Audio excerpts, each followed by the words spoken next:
Didn't see any accidents, but I'm surprised there aren't. I guess we want to get Evan in here too. Yeah, we may want to. Yeah. Right now. Yeah, who else is missing? Greg Duggan was coming, he was pulling in. What's that? Greg was pulling in as I was walking in. Let's give it another minute. Yeah.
Still hear us?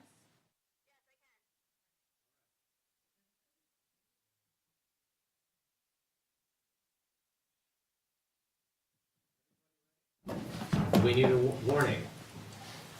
Okay, Mike, ready? Welcome to the Essex Junction Trustees meeting. And we'll open up the Selectboard meeting on February 6th, 2019. But first, join us for the Pledge of Allegiance. I pledge allegiance To the flag of the United States of America and to the republic for which it stands, one nation, under God, indivisible, with liberty and justice for all. All right, welcome everybody. And if we're not talking loud enough, just raise your hand and we'll talk even louder. First order of business. Agenda additions or changes. Evan. We have an addition for item 5G. They are the minutes of December 18th. Okay. And then we have item 6B, the update on governance questions and answers, Q&A. 6B. Gotcha, right. Thank you. And just for clarity, the minutes of December 18th are also just for the trustees, right? Correct. Okay, so we'll deal with that when we get to that item. Trustees, do I hear a motion to amend the minutes? I move, The agenda. The agenda, I sorry. move the amend the agenda as presented. Second. All in favor? Aye. Aye? All right, All right. We'll need the same motion from the Selectboard. So moved. Second. Thank you.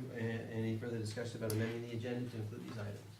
Hearing none, all those in favor signify by saying aye. Aye. Okay, passes unanimously. Thanks. Okay, so first order of business, first of all, I'd like to invite members for, whether you're here for the select board or the trustees or both, members of the public who have something to say, question to ask, now is the time to speak. Anything on the agenda tonight that anyone wants to comment on or ask questions about? Everyone good? Okay. By the way, is everyone signed in? All right, thank you. So we will move on. And also turn the cell phones to silence would be appreciated as well. Thank you. Well, Lori can't do that because she's on. Except for Lori. Okay. So first order of business is a discussion of a shared website for Town of Essex and Village of Essex Junction by Rob Paluba. Rob, come on up and talk to us about this. Do you have a space? Lori? I'm sure we can make some space, but. Yeah, sure. Okay. You want this? You want the people?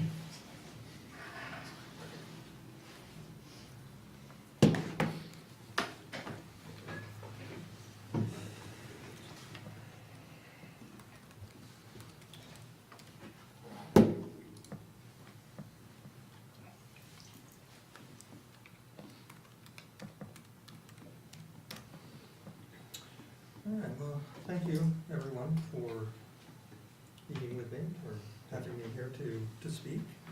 I know that some of you have been aware through various meetings that we're actively going forward with a new website design, or new website vendor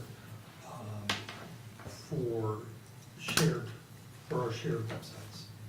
So just as a little brief history, where we're at right now, we currently have 14 different websites that are hosted by various areas of the town and the village. So it's more than just the EssexJunction.org website or the Essex.org website. There's a variety of other ones that people have set up throughout the years. So our goal here is to have a combined website, a central point for residents to come and get information easily. And currently, where we stand with these 14 different websites, that's not an option. It's not easy for people to find information across the various websites.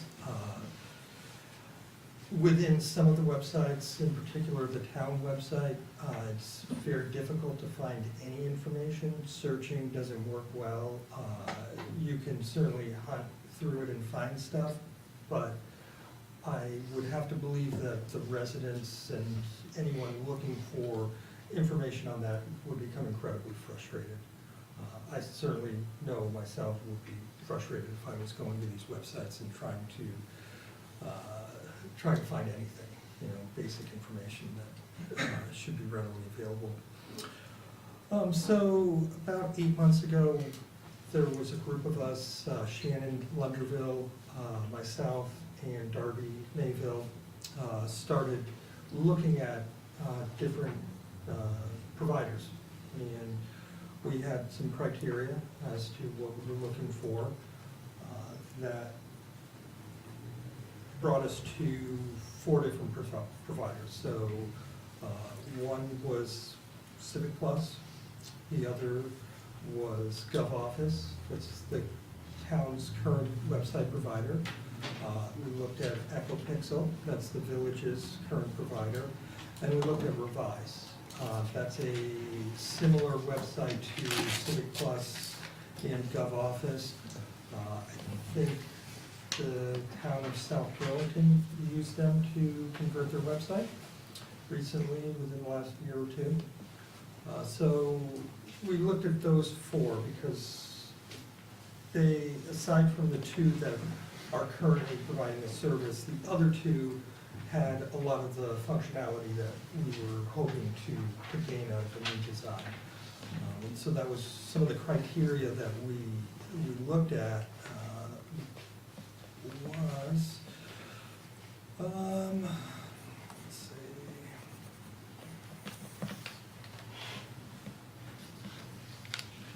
So the criteria that we were looking for was a vendor that was experienced in municipal website design and support, a website vendor that also gave us a lot of modules to choose from. So there's a variety of things that we currently use on our various websites, that are provided by other parties. So we were plugging those, modules into our current website. What we were hoping to get was a system that had a lot of the features already built into it, or they can easily add into the overall website with ease. We were also looking at the size of the provider, the security that they could offer, the ease of use for our employees for managing their own content. That was a big part of what we were hoping to get out of from the IT department. We're currently handling all the updates for both the town and the village. The other websites, that's kind of handled all over the place by the various departments that put those sites up. So we wanted a system that we can really turn over to our staff with some training, but relative ease for them to get to know it. And the last thing was cost. So those were our criteria. So we went through that and found that Civic Plus met all of the criteria, in some areas exceeded it, with the exception of cost. They are the most expensive of them, and not a whole lot more, but it's definitely more expensive for the upfront costs. The overall annual costs are roughly about what we're paying now for all 14 sites. So that's going to be a bit of a wash as far as how much we're spending annually once we go to this. But we're increasing services, so we're adding a bunch of stuff that we currently don't have, and I'll get into that in a second. So even though the cost is about the same, it's really not a good comparison because we are adding so much more to what we have now. So I can get into kind of what it is that they offer that we really liked. So, and I'll give you a little, aside from that, I'll also give you a little bit of history about Civic Plus. So Civic Plus is a provider of municipal websites. They have 3,500 plus websites or clients that they support in Canada and the United States. They've got 300 plus employees. They have live support 365, 24/7. They've got 20 years of experience in municipal government website design. They had their website service over 70 million residents in the US and Canada. So they are out there touching a lot of the population through their websites. They have 40 different modules that we're able to choose from. For this project, we've selected 4 of those modules. And there's definitely a lot of room for growth going forward with a lot of the other modules.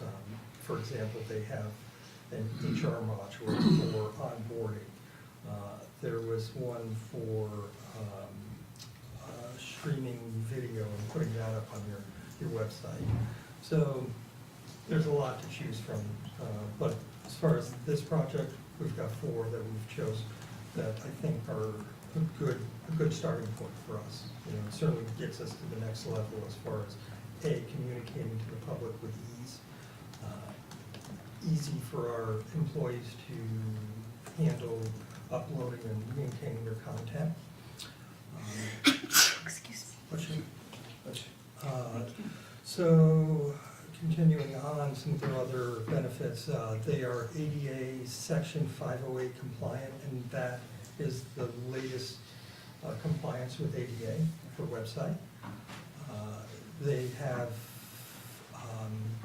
multiple geographically diverse data centers that are maintained 24/7, 365 for attacks, system outages, hardware failures, whatever might happen. They're fully redundant. They have a uptime of 99.9% guaranteed to us. Part of their agreement and part of having it maintained by them is that our software is going to be automatically updated. We're not gonna have to worry about, okay, are we at the latest patch level with our servers, with our databases, with the other software components that are being installed for us. It's out of our hands, they handle it, and they have a team of people that are devoted to handling this type of thing. They've never been hacked or had a denial of service attack on any of their websites. That being said, if that ever was to happen, they have a very strict mitigation process for dealing with it. There's a project team that's gonna work with us throughout the whole process. And this is a real good selling point, especially for where we're at, and that's trying to unify the two communities. In 4 years, free of charge, we're able to do a complete redesign of our website. So as this process continues on, things might be more merged at that in 4 years' time. So it's not something we need to worry about spending another $30,000 or whatever it is to have our website redesigned, because we're more aligned than we were today. So that it was a real nice feature that they offer with their service. They have social media connectors, so it helps for that communication process that we're looking to do, is, get the community more involved. And so that's kind of their benefits that I really liked about their company. So on to kind of the general idea. Again, this is all still high level. We just recently had a kickoff project with them, so it's still, everything's in the preliminary stages. But what we're looking at is we purchased what are called department headers. And those department headers are four unique pages that have subpages and all the information within it. But the framework is going to be similar between the pages, so a person isn't getting lost once they go from one to the other. So you're not wondering, okay, I clicked on that link over on this bar, and now when I go to that page, that link's down on the bottom. And so everything's going to be consistent across the 4 department headers. But what we've talked about as far as what those pages, those department headers are going to look like. The first one is a landing or home page. And we thought that that's a good page for, we refer to it as the Essex community page. It's kind of a page that, I don't want to, for lack of a better word, sells the community, but it gives a lot of information for people about the community. It's more high level, it's not, where do I pay my taxes, stuff like that. It's more like what's great about the town and village of Essex. From that page, you're able to go to the various other pages. So there's going to be a page for the town, that's all town-specific information. There'll be a page for the village, also all village-specific information. And then the 4th page, we're still undecided. I suggested possibly a unified rec page, but another option is a joint page where information that has been merged, that's the page it goes to. So that one's kind of undecided. We're not, and all 4 of them are relatively undecided. The 2 are definite, and then the other 2 we're still open to kind of working with what makes the most sense. So that's the 4 pages. What our goal is to combine 13 of the 14 websites. The exception to that, the 14th website is the Brownell Library. And we'll have a pointer from the village website to the Brownell website. We did that because they had just recently gone through a website redesign. So we didn't want to kind of throw away all the work that they put into that and go to this at this point. So we wanted them to continue to operate just like that. And it's easy enough for us to just put a pointer to their current page. There's certainly flexibility in the future to pull them in, if and when that time comes. But as the initial project rolls out, we're just gonna have a pointer to that. We're going to have a mass notification system for emergency broadcast.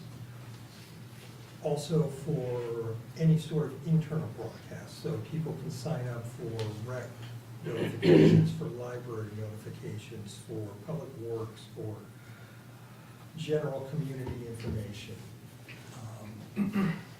So that's something that we really don't have now. Across all the platforms, we don't have the ability to just quickly go and send it to everyone that has signed up for this program.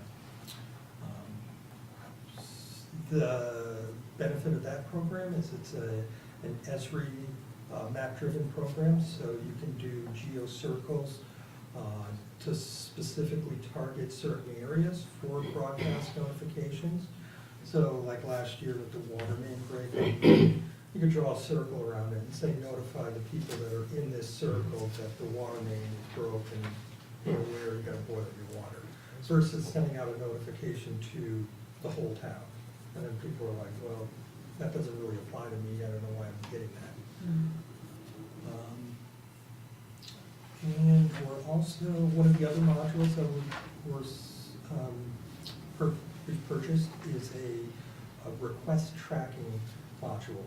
And that is for, think about it, it's an alternative to see-click fix, where the public is able to send a notification to Public Works that there's a pothole, there's water coming out of the street, whatever. They'll get it just the same way they do in see-click fix. It's reported, there'll be a reporting function to it that we can pull those reports. But with this module, we're also able to include internal requests. So we're able to eliminate the help desk software that we currently have and bundle that into this. So we have a single point where employees can just go to the intranet and say, I want to open a help desk ticket. I want to open a request for, there's a building problem. When we have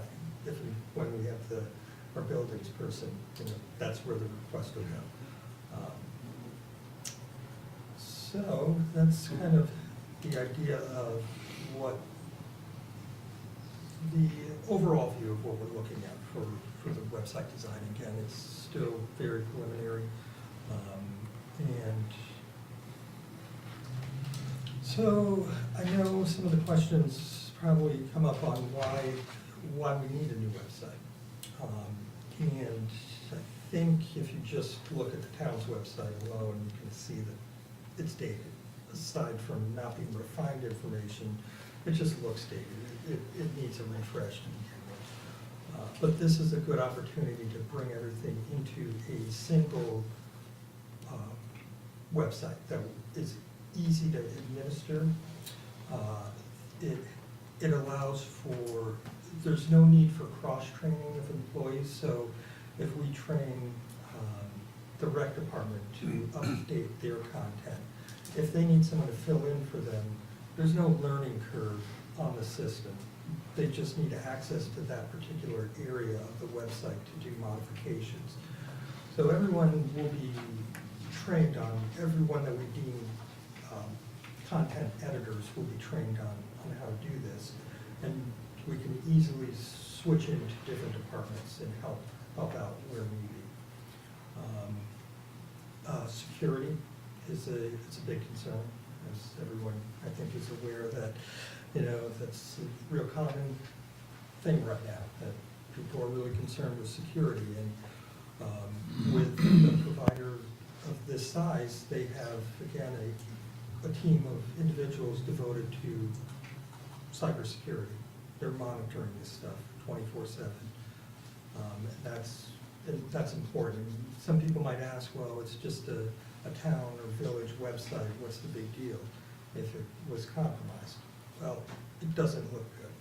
You know, it puts egg on our face. We don't want to have our website have a picture on it that says you've been hacked and whatever, and trying to fix that. It just would look poor. So we want to have a system that's highly secure and works for both our residents for ease of use and for our internal employees as well. Efficiency of administration. So like right now, we are administering at least the 2 websites for the IT department. So Darby, Shannon, Martin, and myself are all doing that. But it's a bit much. It's a little cumbersome because we're uploading things multiple times, whereas just uploading it once and then having pointers to it from a central repository is certainly a much more efficient way to go. And we're dealing with a variety of different requests throughout the week. So while 5 minutes here, 5 minutes there might not seem like a lot, it's all week that we're dealing with multiple posts. And so over the course of a year, it really does add up. And so we're looking at something that we only have one spot to post things, and it makes it so much easier. So that's kind of the overview of it. There was a couple of, there's a good example that I've been using, and I don't know if you want to bring it up, if you're good. So don't look at the actual, look past the design of the page, because I'm not overly keen on that. That's on that municipality's their web design team. They work with Civic Plus. This is what they seem to like. But what I'm showing you here is how they've incorporated a village into a town and how that's worked. So the town is Victor, New York. VictorNewYork.org. NY, sorry, NY. Like that?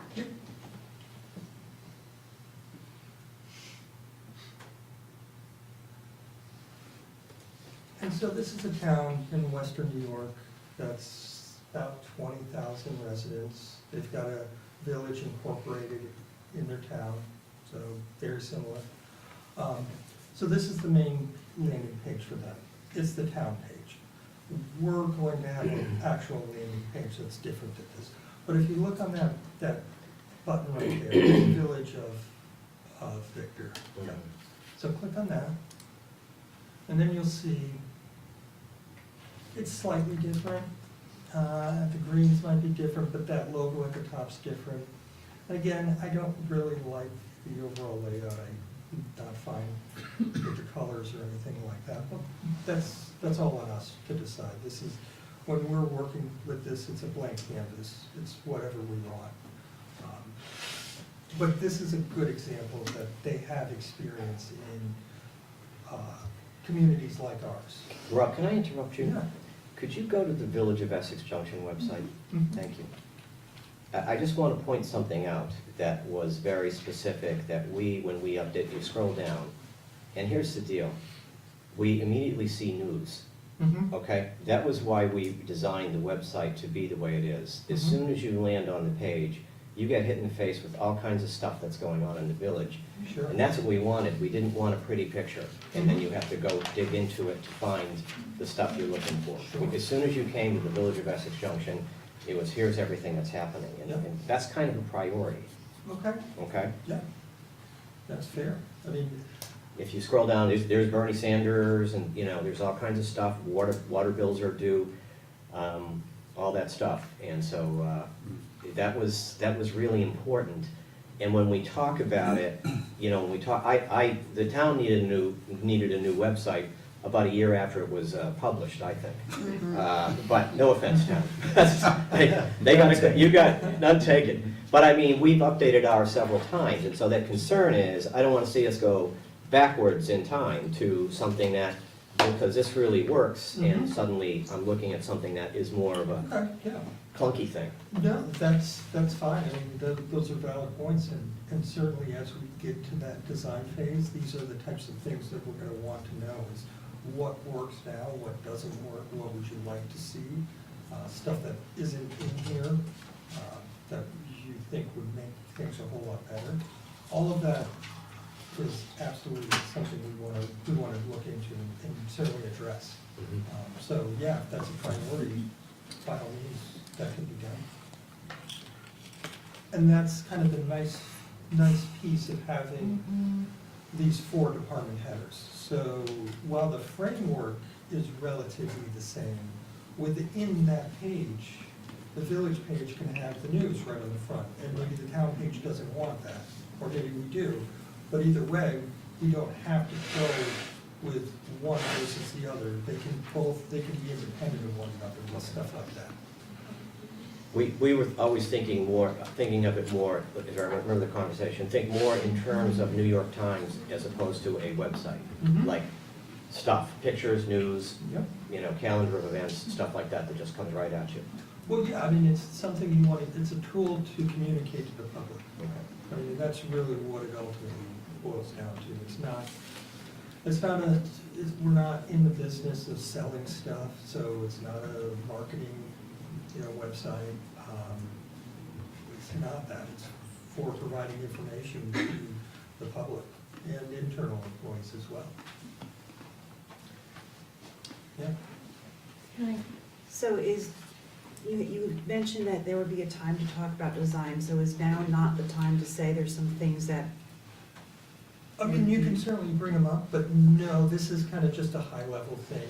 Okay. And as we get further down the path of the project, these are the discussions we're gonna start having okay. with everyone. I think if it's all right with you, there's several things on here that I think we absolutely need to have. Okay? If you don't mind my saying them now. No, by all means. Okay, thank you. So on the village website, and this is an underutilized feature, but we have a public input section where we post a question and people can just post their responses. What do you think about this? What are your thoughts on that? We haven't used it to the extent that we would like to, but it's nice to know it's in there, so I would like to Okay. have something like that. I'm So you're seeing, talking about a two-way communication? Yes. Okay, perfect, yeah. you can see it on the village website, at the top. News and public input on the top menu bar. There you go. Okay. So topics for public input.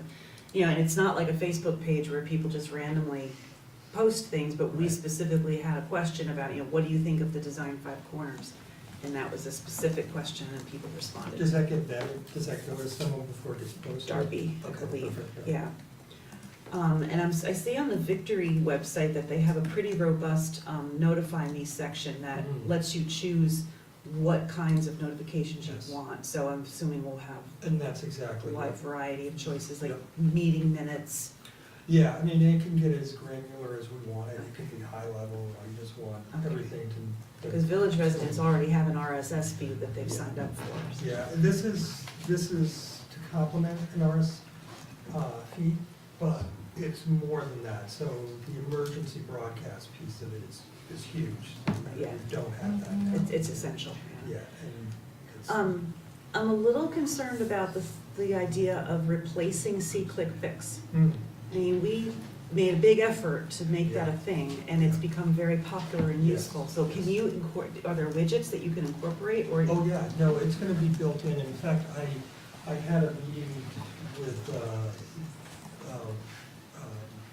Ricky Jones and Chris Stoddard to look at a demo of what they offered, and they liked this product far above C-Click Fix. Is They that found it right? easier to use, just in general, it just looked, and just was much easier for them to get around it. Does it have a mobile app that? It does, Okay. yes, yeah. Yeah, and the price of C-Click Fix is high, and so this, again, the annual cost is gonna be a wash. but we're adding these services. And Right. And removing C-Click Fix was kind of a big chunk of what we're spending now on these services. It's a lot of money. Okay. And the service they're offering is considerably less than C-Click Fix. I just have like one or two more. Is that You can okay? have as many questions as you want. Will residents be able to pay taxes, water bills, and license fees and those kinds of things online? Probably not right initially, but this is definitely a component that we can put into it. And we can look into it now in planning phases as well. I know in the town, we do pay both. So we don't necessarily need to use their service, we could continue to use our service, but we could also look at replacing our current service and just bundling it into the Civic Plus service as well. Okay. And my next question is, you talked about the possibility of the fourth header page being a combination site for rec. So I'm curious, with our co-location conversation going on, and both rec departments use the same registration software, but I noticed that Civic Plus has a module for rec registration. I mean, what is the thought about that? Well, they tried to sell me on it, and I said no. Because we're using a Vermont, like an Essex Junction company right we've now. got a really good price from our provider because they're right around the corner from us. Yeah. So, no, and they totally understood that. And if that ever was to change, we certainly could look at their module. I know that both Colchester and Burlington just left Vermont Systems to go to Civic Plus, their rec program. So there are communities around here that are starting to use it. It probably is a good program, but I don't think this is necessarily the time or that. I don't think it's necessarily a great idea to remove that business from Vermont Systems. They've given us a great rate up to this point, so. And last question, I promise, for now. Okay. Our Channel 17 widgets, will they be able to be incorporated in clickable agendas, Yes. the YouTube, all that? Yeah, everything, all that stuff that we have now, absolutely. They can all be built right back into it. Yep. You'll have access to all the analytics too, Yeah, that yeah. are there? Yeah, and if I didn't mention it, we have a devoted account rep that works for them, that's monitoring our analytics and finding if people are having to click 3, 4, 5 times to get to something and it's constant, that seems like the information people are looking for. They work with us to move that, to say, hey, I think this would be better on this page. Less clicks, people seem to want this information, and it's taking them a lot of time to get to it. So not only do we have an account rep that is monitoring our analytics, but we also have access to those analytics as well. Okay. And can you easily get back from any page back to the home page without having to go backwards? You know, just one click and you're back. Or in case you went down a rabbit hole and say, oh, this is wrong, I don't want to have to back out, I just want to jump. Sure, I mean, generally that's done with like that right The home there. button, okay. Yeah, and that would be consistent across all the subpages from there. Okay, super. Yeah, that's nice to always be able to get Yeah, back. and all of their websites are responsive, so all mobile devices, these sites are gonna work just fine on them. We sometimes get public records requests, Mhm. and it'd be nice to maybe go through what all those requests were and see of those, which ones make sense that we can actually make it available to the public if that's really what they're looking for. Sure. Great idea. And also with the opt-in push notifications, they need to have a disclaimer or something that says, look, when you give us your email, it's public record. Yeah, So make sure that they click, yep, understand that, Yeah. before they go, so that nobody gets surprised when, you know, that's public information. absolutely. And with that, whenever anyone signs up for this, by default, they're being put into the emergency broadcast feature. So if you sign up for rec, you're also getting signed up for emergency stuff. And, you know, I can't imagine anyone would have any issue with that. And is that an email that they would get, or can you do it for a text as well? You can do, you can do email, text, or phone call. That one's, I don't know how often people are gonna sign up for that, but definitely email and text are probably gonna be the primary sources of communicating. Okay, excellent.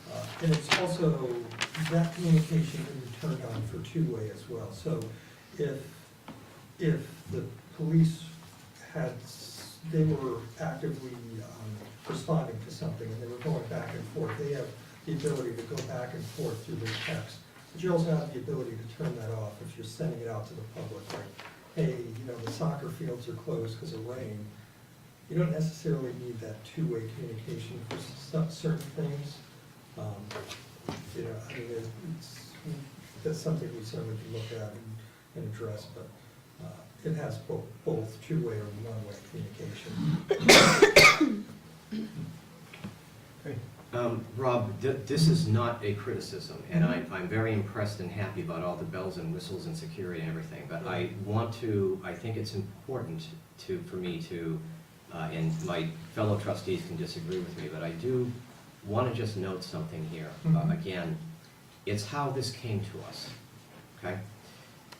The reason Elaine and I have so many questions about the village website is because Elaine and Lori and EcoPixel and staff was a collaborative effort, first of all, to make the decision to have a new website, and then we were all collaboratively very much involved in designing a new website.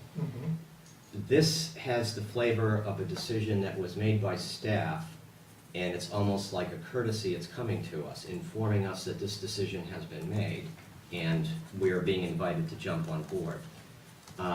And I think it's just we talk about cultural differences in the village and the town, and I think this is one of those cultural differences where a decision to do something like this would be sort of initiated and be much more organic with the elected board involved at the beginning, and not come to us sort of with an attitude of, well, this is something that's primarily up for staff to figure out, and we'll let you participate to the extent that we think you know how to participate. Don't take that the wrong way, but I think there is an interesting cultural difference here. Sure. It's sort of like the same thing with the building services person, and some of the other things we've seen, where some of these decisions really, in Essex Junction world, the trustees would be more involved right in the grassroots aspect of it, okay? And I hope we can keep that in mind as we move forward collaboratively.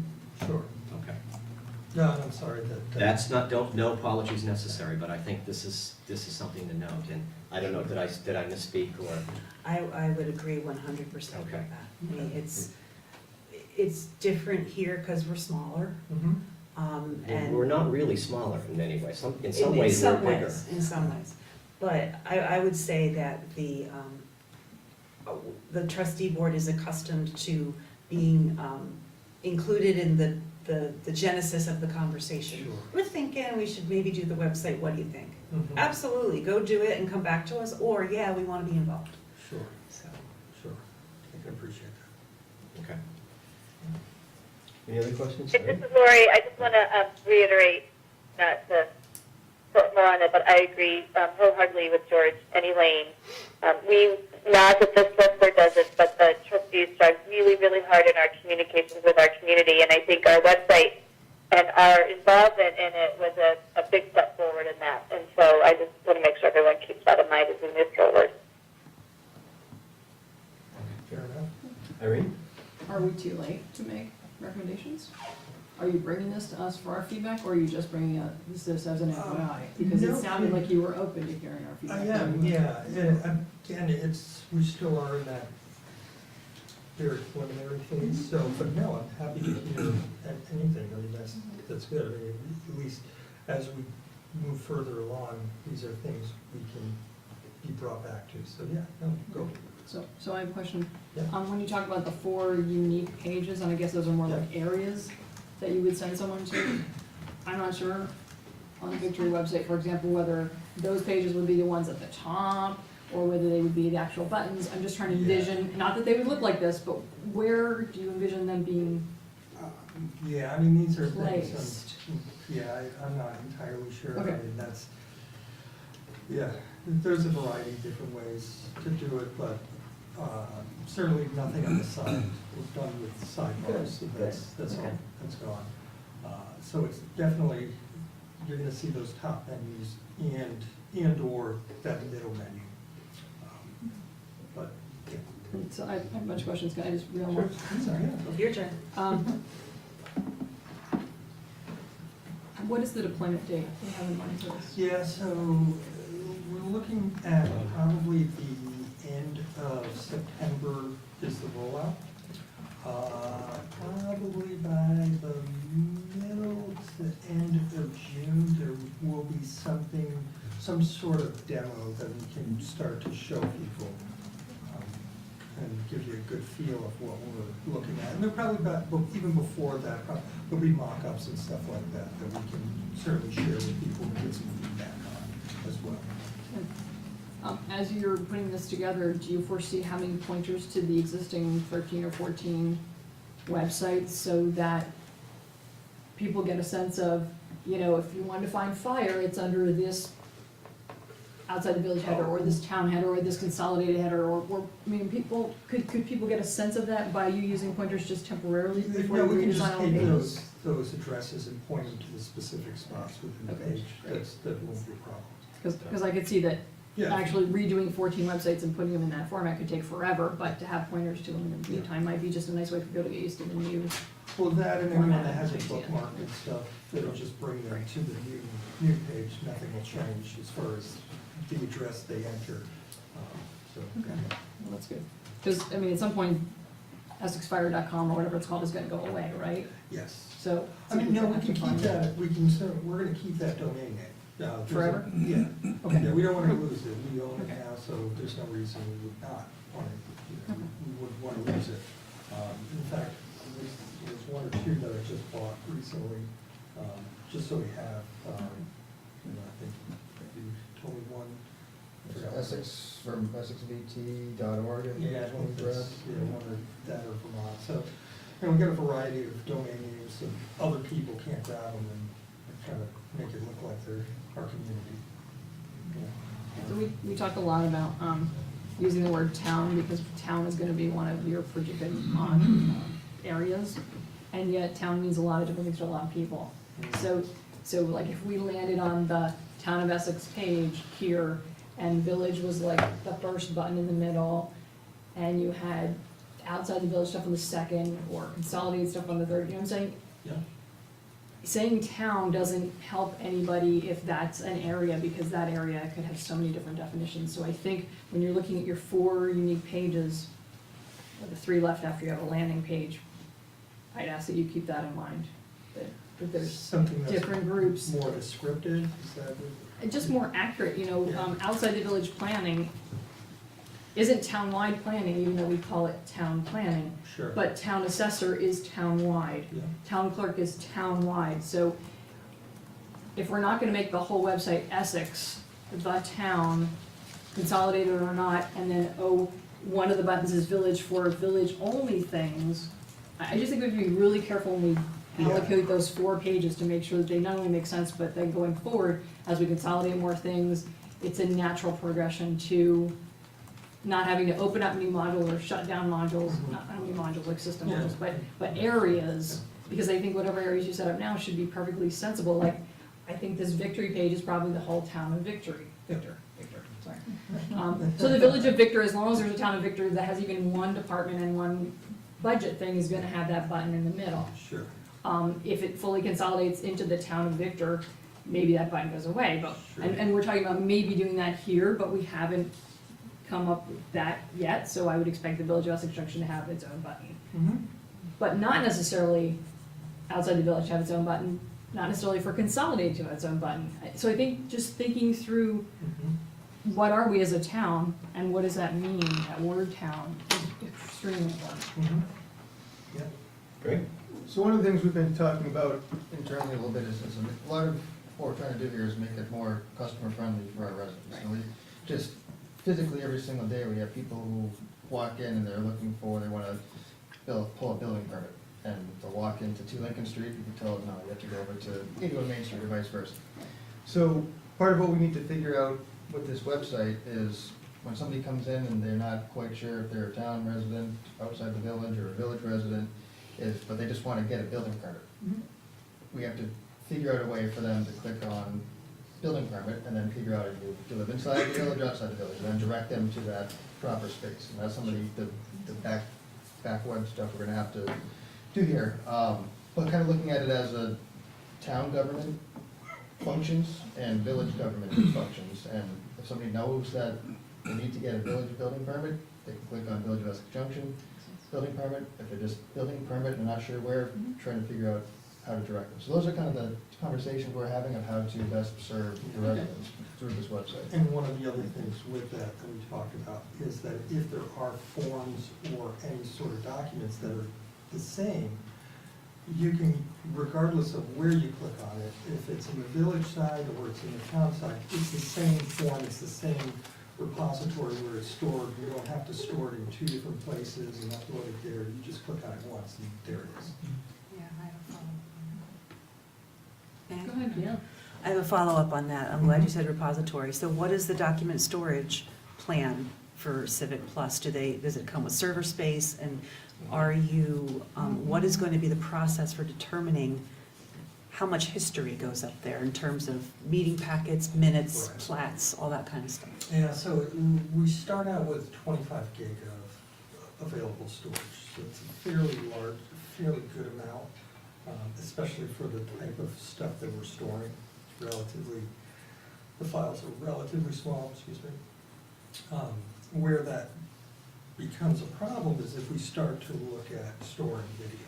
And that's a whole nother animal that we would, so initially this, I believe, if we compare what we have now and the amount of storage that we're using, this is way more than enough, and it gives us room for growth. So it definitely has the capability of storing a lot of space, but we can also add to that. It's not like, okay, once you hit 25 gigs, start cleaning stuff off because you're not getting any more, and we don't have any physical space to give you. That's not the case. Any other last questions here? Mike? Real quick, Rob. Yeah. On the 4th bullet down, the record joint page, at the end it says in parens pending confirmation. Are we waiting to hear back from Civic Plus that we can do this? Or are we waiting for confirmation Oh, of no. what's happening It's between? internal, just internal talks. Yeah. That's the point where we're looking at kind of having the landing Essex community page, and then from there having the kind of about us, tell people what Essex is as one of the departments, one of the bullets there. Another one being the town government, another one being the village government, and then that 4th one is sort of up in the air. Should it be a combined rec thing? Should it be a combined Okay. joint thing? That's what that Yeah. pending Yeah. confirmation. Okay. Everyone good? What? Okay, good. Actually, can I ask a question? Yes, Lori? And I'm sorry if I missed this. So what will be the process going forward for us to receive updates and provide input to this new website? Us as the board. That's a good question. I don't think we've really talked about that, but I think we have a work group that we've defined for this project. So Greg, myself, Shannon, Darby, and Tammy are on that work group. So as we start moving forward with this, I think we'll figure out a good, point where we start getting updates, regular updates. Yeah, we can do additions to the reading files for the boards, maybe on a monthly basis or so, and when we have something that we feel is ready to present, a mock-up or a demo or a question, that we need board feedback on, we can bring that up as an agenda item. Great. And then if how easy, so let's say we get to that point and there are some changes we would like to make, is it easy with our vendor to request changes? Initially, yeah. When we're in the design phase, absolutely. Yeah, we'll go through this and work with them and tell them, no, that we're getting feedback that that doesn't work, and we'd like to change it to whatever, and then move on. Once it's fully designed, then we kind of agree that it looks good, and then the design changes, either we handle them or we have to pay Cass, and, you know, if it's an involved design change. Okay, so then I'm assuming that this would already be happening, but I'd like to put in a request that before it goes final, both boards sign off. Yes. Thank you. Robin, I'm not familiar with it, but as they're building things with our direction, is there an interim page that the public doesn't see, but we kind of can see? Yeah, and then- the Brownell Library did something like that, so it's a hidden, it's not a distributed. A sandbox? Yeah, it's a website, so I mean, yeah, you can look at it like a sandbox. I mean, it's open to the public, but it's not a searchable address. We would just give that address to people, and we could, you know, we could distribute it to you guys and then say, hey, give us your feedback on what you think so far. And I think that's around the July time, end of June, beginning of July. And Rob, from what I'm hearing, I think that culturally, the village board would like to be more involved, so I think maybe we can work with the committee and people that are working on it and start getting more feedback earlier on. Sure, absolutely. Yeah. Just one last question. First, thank you for being patient with us and letting us explore the many questions we have, No, I mean, because this is a big project. so it's a I big think, project, you know, and I it's can the see why face of our community online, so it's Absolutely, very yeah. important, so thank you Yeah. for the attention. And I think the other thing is, this is just one of the components of a communication strategy that's Absolutely. being formed for how we're going to, you know, communicate two ways with our community and multiple ways, whether it's whatever the app du jour is, whether it's Facebook or Twitter or whatever the next super app is going to be, plus the ability to get out to the public for things like a night like tonight. You know what we're doing, how we're dealing with it. If we have water main breaks, if we have street closures, if we have canceled meetings, we all know your children are in soccer and every other sport. If for whatever reason that is canceled, change of time, change of venue, we have the ability. The other thing we also talked about is that one thing that you guys have in the village, like, here's a plan, please comment on it. Or here's an idea, Right. please, here's a survey. It's a way for us to get some feedback. And one of the things we talked about is, like we did in the town with the gun discharge ordinance, to geo-lock who can send us information. Having somebody from California or Australia give you a comment on 5 corners is nice, but may not be relevant. But somebody from inside the geographical location known as the town of Essex, that includes the village of Essex Junction, is more important for what we would want the comment from. So we're looking at that type of feature as well. I have one One last question. unrelated IT question, not for now, but at a future time. There was an article in 7 Days this week about the NEMRIC system. I was wondering if anyone's gonna ask about that. And I would just like to have some input from you Yeah. about whether our residents' data was compromised in any way, Yeah. and what the situation was, whether it needed to be addressed, and what we're doing going forward. Not today. I mean, unless you have like 3 I'm seconds. happy to tell you. Well, we've got a lot of. We have a Yeah. big Yeah, agenda. so- Maybe a reading file memo would be helpful, Sure, just to yeah. address Yep. the I article. can So, absolutely do that. thank you. Yeah. I can't stress enough how important it is for this as part of a bigger communications plan to show that village residents are part of the town.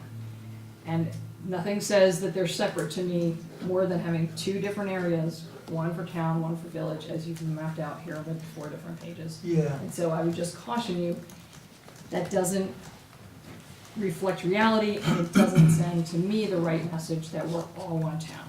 I So think that's where our anything you can guidance will do come in, to- really handy. Okay, No. we'll get Switch deeply that involved in around. that at some Right. future point. Well, I see that we bought 4 pages, right? Yeah, So if we we've did. already paid for a page that we don't need, I'm worried about that. Maybe Well, have there's 2 pages we don't need. Yeah, or there's something. other ways we could use it. I mean, there's certainly, definitely discussed if it wasn't, if we went down a different path, there were uses for these pages. So it wasn't like you're just gonna be blank pages and you're gonna pay for them, Well, that seems No. to be the big hangup, you know, residents don't seem to know where they live, and if we're not reinforcing that we're all one town, Yeah. first of all, then what's the point of having a website? You might as well have 14, you might as well have 2, you might as well have more than no. Yeah, one. I mean, I think this is a step in the right direction. I think that this gives us the framework to, in the future, bring it all together.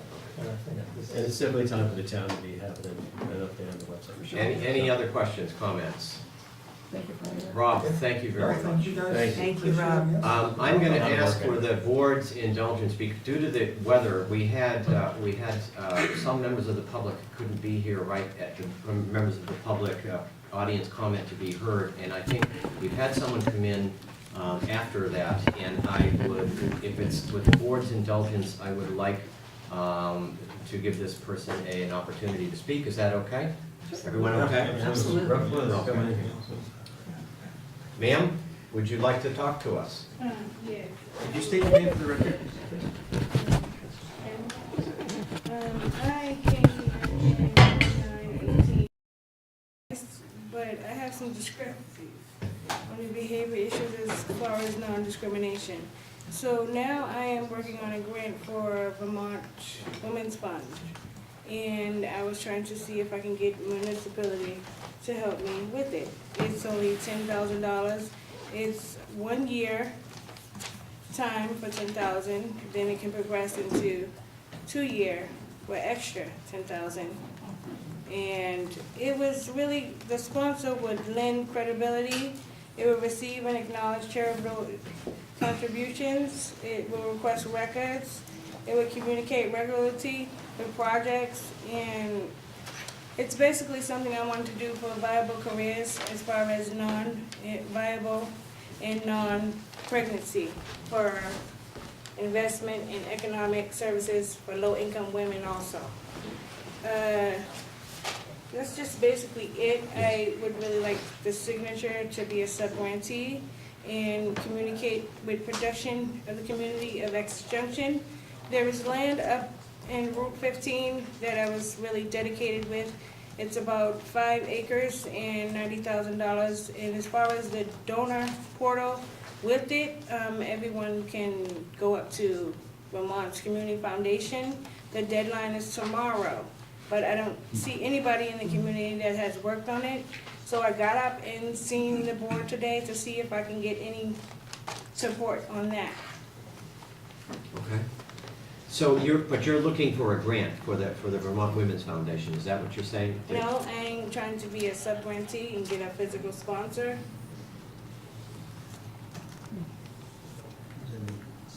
I'm not, a physical sponsor for, Could you explain physical sponsor? Well, it says a physical sponsor, it lends credibility for a 501 status project, so I was just trying to see, and then it also says that you guys have municipality is on the list and government agency is on the list. So you're asking either the village or the town to become a sponsor of your application for a grant to the Vermont Community Yeah, to Foundation? upload a Okay. grant, that's a deadline tomorrow for Vermont Community Foundation. To submit your grant application. And what does that have to do with the property on Route 15? Well, the property doesn't have anything to do with, the two options that they have up there, the guidelines of their options is, pathways from 12 to 25, ages just for women. Okay. So, But that was something I researched, the property up there, 5 acres to make a forest-based community. And Vermont Community Foundation, they work with community economic vitality. So I was just trying to get a couple of people to help me out, and it's been taking me about a month and a half. Everyone disagrees with a lot of stuff, and I'm just wondering, how come they don't want, fresh air and community-based outhouses and different things that would happen in a little bit of land like that? and be involved in anything of that nature. So the deadline is tomorrow. Yes. Is this a rolling deadline? Like, is there another opportunity? Because I think what. Yeah, they said that, it could be prioritized, Okay. but Because we need to read, like, what, if you have a description of what you need and a copy of the application, like, we can't just sign off on it. yeah, I have a but we copy need of to- it right here. We need to So- read it. What we could do is, we could have the staff take it, and if you have your contact information, get back to you. We can't make a decision. Oh, I know exactly what you can do. The executive director can sign, this and upload the application, and either an organization, like, maybe a public agency like For Now, or somebody can help me with some of the work. Okay. But those are Nonprofit those are organization. copies, although the originals are those copies that if you gave No, those. this is something I researched online. Okay, This is a letter of support, but I'd rather just say it to you. okay, Instead of just doing it. And this is FICO sponsor agreement for competitive grant rounds. okay. And this is just your agenda. Is that, but the copies of the others, not our agenda, but are those, can you leave those papers here? Sure. Because I our signed staff would my have to name. look at them and read through them, and then they can talk to us about it. That's how, unfortunately, that's how we work. Yeah, I We're- didn't, we're- I didn't print out the grant guidelines because I'm not a grantee. I'm Okay. just trying to get a physical sponsor. I can't upload an application or anything of that nature. Maybe if she, Sure. maybe From the website. maybe if you can, we'll give you the information to get in touch with our staff, and then you can reach out tomorrow during business Well, the hours. gentleman that, I did approach, this one right here, Yep. I did give him Okay, this. Oh, you have them, so okay. you have contact information to go over to the offices over at 81 Main Street, maybe? You could speak with somebody there and maybe give them the information that we're looking for about, You could probably get him to go. well, that's where he works. He's the manager for our community. And so if you want to meet with him tomorrow maybe, and then in that forum, be able to get the details that we're asking for, okay? What all details kind of do you Well, we need? can't, we need to read what you're proposing, and we need to understand what commitment you're asking for from us, and we can't do that just all Well, of a sudden. it's just a $10,000 grant, and it looked like, when I did the dedication of it, I would have like $3,000 left into the deliveries of So the we- care packages for the community. We need all that in writing. We need to see what it is you're proposing before we can act on it. An actual sponsorship proposal? Yes. Yeah, Okay. okay. And then what it obligates Yeah. the community. That's, we can't, we need documents that have stuff in I writing. just I will get that ready. Okay. And the deadline is tomorrow, so first thing tomorrow. I won't be here after 10 o'clock tomorrow morning. First morning meetings, I'll be here after 10. Yes, Okay. not a problem at all. All right, Thank thank you. Thank you. Yes, Thank you, and good luck. Thank you so much. Please for be your safe out there. It's Yeah, be very careful icy. out there, it's icy. Communication. Thank you. Thank you. Thanks.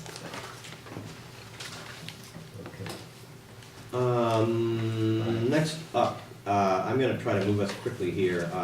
Last time around, at our last joint meeting, we generally said, oh, November 2020. We should shoot for that as a deadline if we're going to have some kind of a governance change proposal to put in front of the voters. If we planned on doing it in November of 2020, that's a presidential election, it would maximize the voter turnout, we think, and it would give us a pretty good buffer of time to be working on this and to get something ready. But I noticed, and I went back over the minutes and I watched the tape, and we did not actually all agree. We kind of made noise that it made sense. And so I thought that before some of us think that that's a good idea, and others may not have agreed to that, I thought it would, first of all, be good to bring this out again and actually have a vote that we think that November 2020 should be the deadline for having a governance change proposal. We should work towards having a governance change proposal for 2020, in November 2020. And I'm going to throw that open. Max, did you want to add something? I just want to ask Susan, if we were to choose, if everybody agreed that November 2020 was the time we want to have everything on a ballot, ready for a vote. When does everything have to be decided and ready to go so that they can get printed and, be ready You for need to the have the vote? question formalized by the middle of August, so we can send it to the state to be printed on the state ballot. Okay. August 2020. Yeah. Yeah. And that's, I mean, that would be before you actually warned it, but it would be the same language for the question. Okay, so that's a year and a half, basically, Yeah. from now. And Susan, in terms of public hearings or any kind of public meetings leading up to that, you mentioned that, we had a little discussion of this before. There's a difference between a charter change and a vote to merge. There's some nuances there that we might want to be aware of. Can you sort of briefly touch on those? They're very similar. There's a specific statute called merger of municipalities. Mhm. And so it outlines the procedure for what the communities need to go through to merge. And it's similar to the statute for charter changes.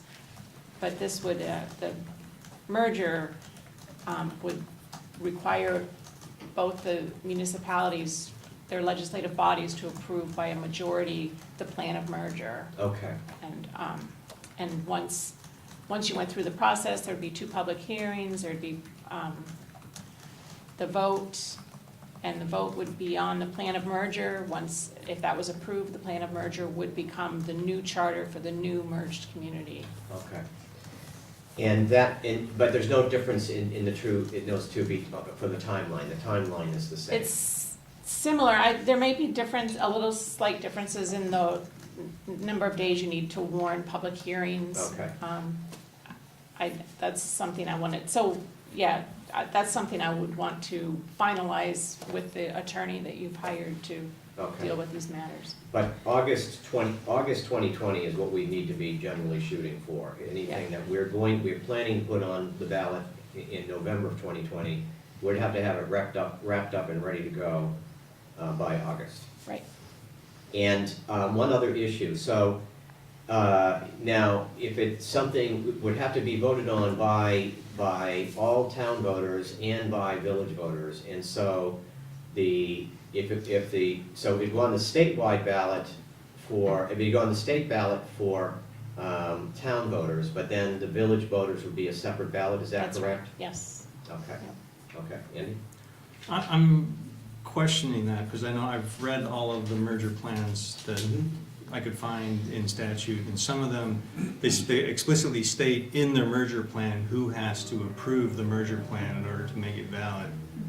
And not all of them say that both the town and the village need to vote. So I'm not saying that, it could be that was done at a time when statutes were different. Yeah, but that's another question for the attorney. But that would be a question. But and I'm not saying that that's the way we should do it. Were they incorporated villages? Because if they weren't incorporated villages, the rules could be very different. Yes, they were all incorporated villages because they also had language in there about dissolving the village charter simultaneously, so it was a single vote of the town. And I'm just saying that there are cases where they haven't had the 2 vote scenario. Yeah, that's a little different procedure than what I was looking at. Well, we'd have to get advice from the attorney to know today's statutes, if there are any changes from them, how we'd have to proceed, so we'd have to be careful about that. Yeah, just wanted to clarify that. Yep, sure. Dan? But nonetheless, the fact that we need to get this done by August is still the That's timeframe there. we've I got. don't So think that's- regardless of legalese and on the vote and such, that we can deal with later, but we want to find out the deadline. We want to get this moving toward that direction. I mean, that's still to be discussed, but it's nice to have knowledge ahead of time where our deadline is, where the alarm goes off and says, this is it, you're done. So. Susan, you said the question must be finalized by August. Are we permitted to only ask one question? Or can you do multiple questions? Well, I was just thinking back to the last time this was put out there. The question was, do the voters approve of the plan of merger for the town of whatever. Okay. And that was the way it was. So, sub-questions like the name of the municipality, or that there's a district, different districts, or whatever we choose, that gets all written into the charter that they're approving, and they have to approve the So, whole yeah. package. But again, that's, yeah, I would run that by the Yeah, I attorney, think but, that's Sure, something we're gonna yeah. want to make Sure, sure either way. that Jane Richards. So the question is everyone comfortable putting that stake in the ground that says November 2020? Because this is such an important decision. We want as many people to actually go to the polls to weigh in. And I think there's gonna be pretty good turnout likely for presidential elections, you know, and particularly in 2020. So, Andy? I just, when George was speaking, he used language two different ways. You said November 2020 is a deadline, and then you also said work toward Yeah. 2020. I just want to be clear that you don't mean that if we can't make it by 2020, we're not going to do it, right? Was No, that- no, But the I goal, agree. I understand, the goal is a very it's- good goal to have a goal. And it's entirely possible that we try really, really hard, but And don't make it. like the little engine that couldn't, we just don't make it there. So we gotta put it off for another year. Totally, I'm sorry, I didn't mean to be categorical. Elaine? That's what I want to address. Okay. So, I think November 2020 is ideal in terms of reach of voters, because the most people are gonna come out. I'm worried, in the past, we set a deadline or a date, an optimum date, and then people start feeling rushed, and then people start feeling that the work we're doing isn't good enough because we're trying really hard to make a date. And so, I would like to propose that we aim for November of 2020, and we aim for August of 2020, but that perhaps at some point in May or April of 2020, we say, okay, where are we? Are we happy with as far as we've gotten? Have we answered all the questions? Do we feel like we are prepared enough to take this to a vote? Yeah. Because we are working so very hard. It would be upsetting and a waste of everyone's time and money if we continue on this path and then at the last minute, there are political problems with meeting a deadline. Well, if we agree that that's the right time, then we're gonna need to work backwards to where we are Yeah. today and say, things have to be done here. So as we're on that timeline, we'll know if we're ahead or behind. Yeah. And we may have to do a check and adjust on that date. But I think having it out there is, I think, a good goal, because just the turnout should be best, rather than having a special meeting Right. where you get very limited voter turnout. So I think we'll have that checkpoint as we go, because we're gonna need to have that timeline very crisp, and we'll know if we're, on that glide path or not. Right.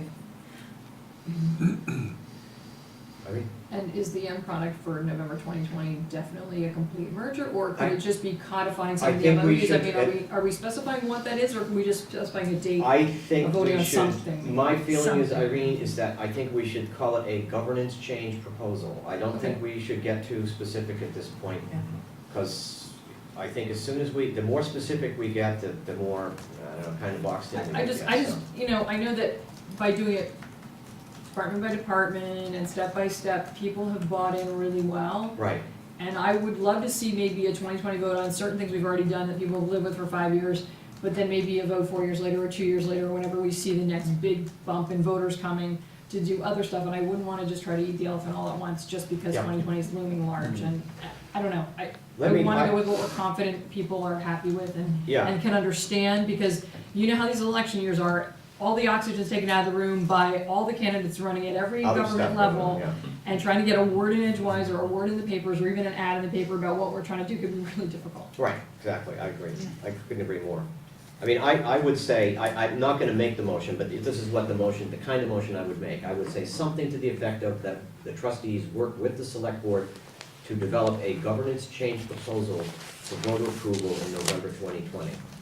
Doesn't say we've gotta do it, doesn't say exactly what it is, but it kinda says November 2020 is really what we're shooting for. So we'll have sooner.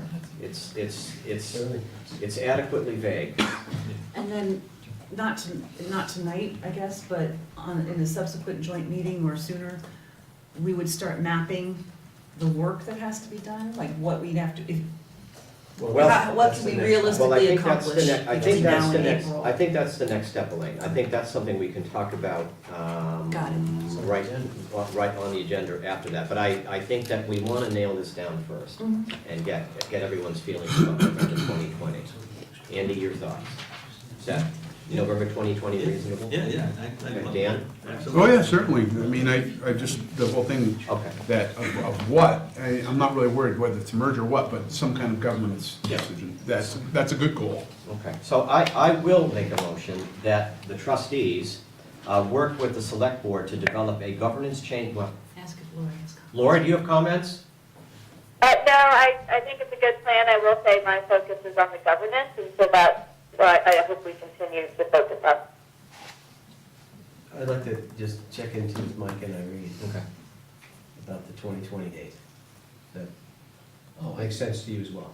Oh, yeah, I like the way the motion is Okay, gonna be okay. presented, and I think 2020 is definitely a good goal, given the way that we're gonna be wording the motion. Irene? Yes, wording is fine. Okay, so I will make a motion. Should we ask if there's public comment? Good idea. Really? Okay. I'm sorry, it's. You do that. That's again a cultural difference. Okay, go Because ahead. we don't do it, there's a motion on the Yeah, table, we don't, and it's just, Okay. we're taking public comment before motion. There's a motion on, Is there anyone out there that'd like to make a comment on? Margaret? I think that the thought that the 2020 election is gonna suck a lot of air out of the room, and people are gonna be really focused on that, and not so much focused on this, is something that you should consider in selecting that as your target date. No.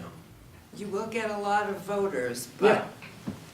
Will they be informed? Dan? Can I just comment that, I think, I agree with Irene's comment that during a presidential election year, when you come towards November, there is obviously the national level and the state level, politicians that are taking up a lot of the airtime and a lot of space on the pages and paper. But I don't foresee this as being an issue that the people are gonna be looking in the last minute saying, oh, this is what, I look at it as we've discussed already, our public outreach, we're not gonna wait till the last minute. People are gonna know ahead of time, so as far as sucking the oxygen out of the air and losing it right then, I don't think we're gonna lose. Sure, there's gonna be a lot more distraction toward that end, but we're gonna be doing our own thing. You could, I think it's, whatever, you can look at it any way you want, but I think the people are gonna pretty much have a good idea before November comes around, whether they're for or against this whole, whatever we come up with. I would agree with that, but I would also say that we have an annual meeting. And if we really are concerned that the presidential election is just distracting everybody, we can go to annual meeting. It could be another hard deadline that we could look at. I will say that in the past, when setting special meeting dates for important votes, our boards have been accused of setting dates that were inappropriate for certain aspects of the community, and if we choose a presidential election, there's no avoiding it that people don't know about that date. So it's a safety net for us to choose, to not be accused of choosing a date that isn't appropriate for certain parts of the community. Good point. Plus, it's gonna be so spectacular and fabulous that it's gonna totally outshine anything else that's on the ballot. You know that. Oh, we know that. Is there And we're any, gonna give out free balloons and hot dogs and hamburgers and cokes, and it'll be great. So it's gonna be terrific. is there anyone else in the public? Andy? Yeah, by the time we get to 2020, a lot of people are going to be voting early.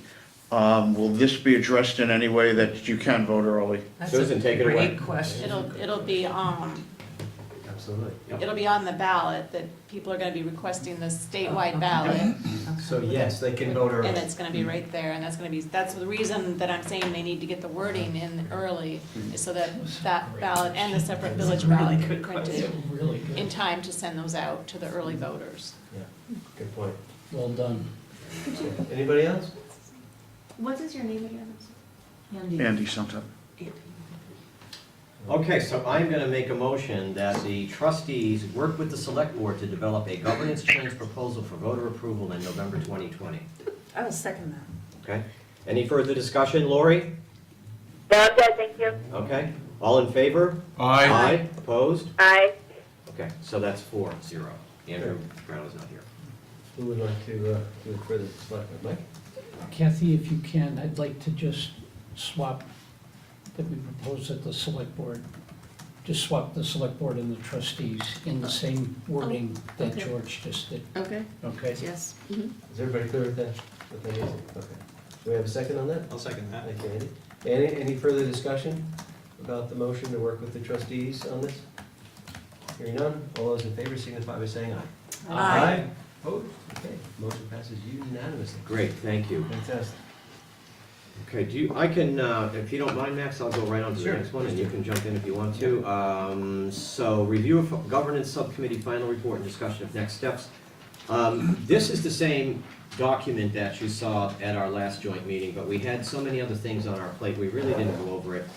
Irene and Elaine and Max and I are familiar with it since we wrote it. I'm assuming the rest of you are fairly familiar with it.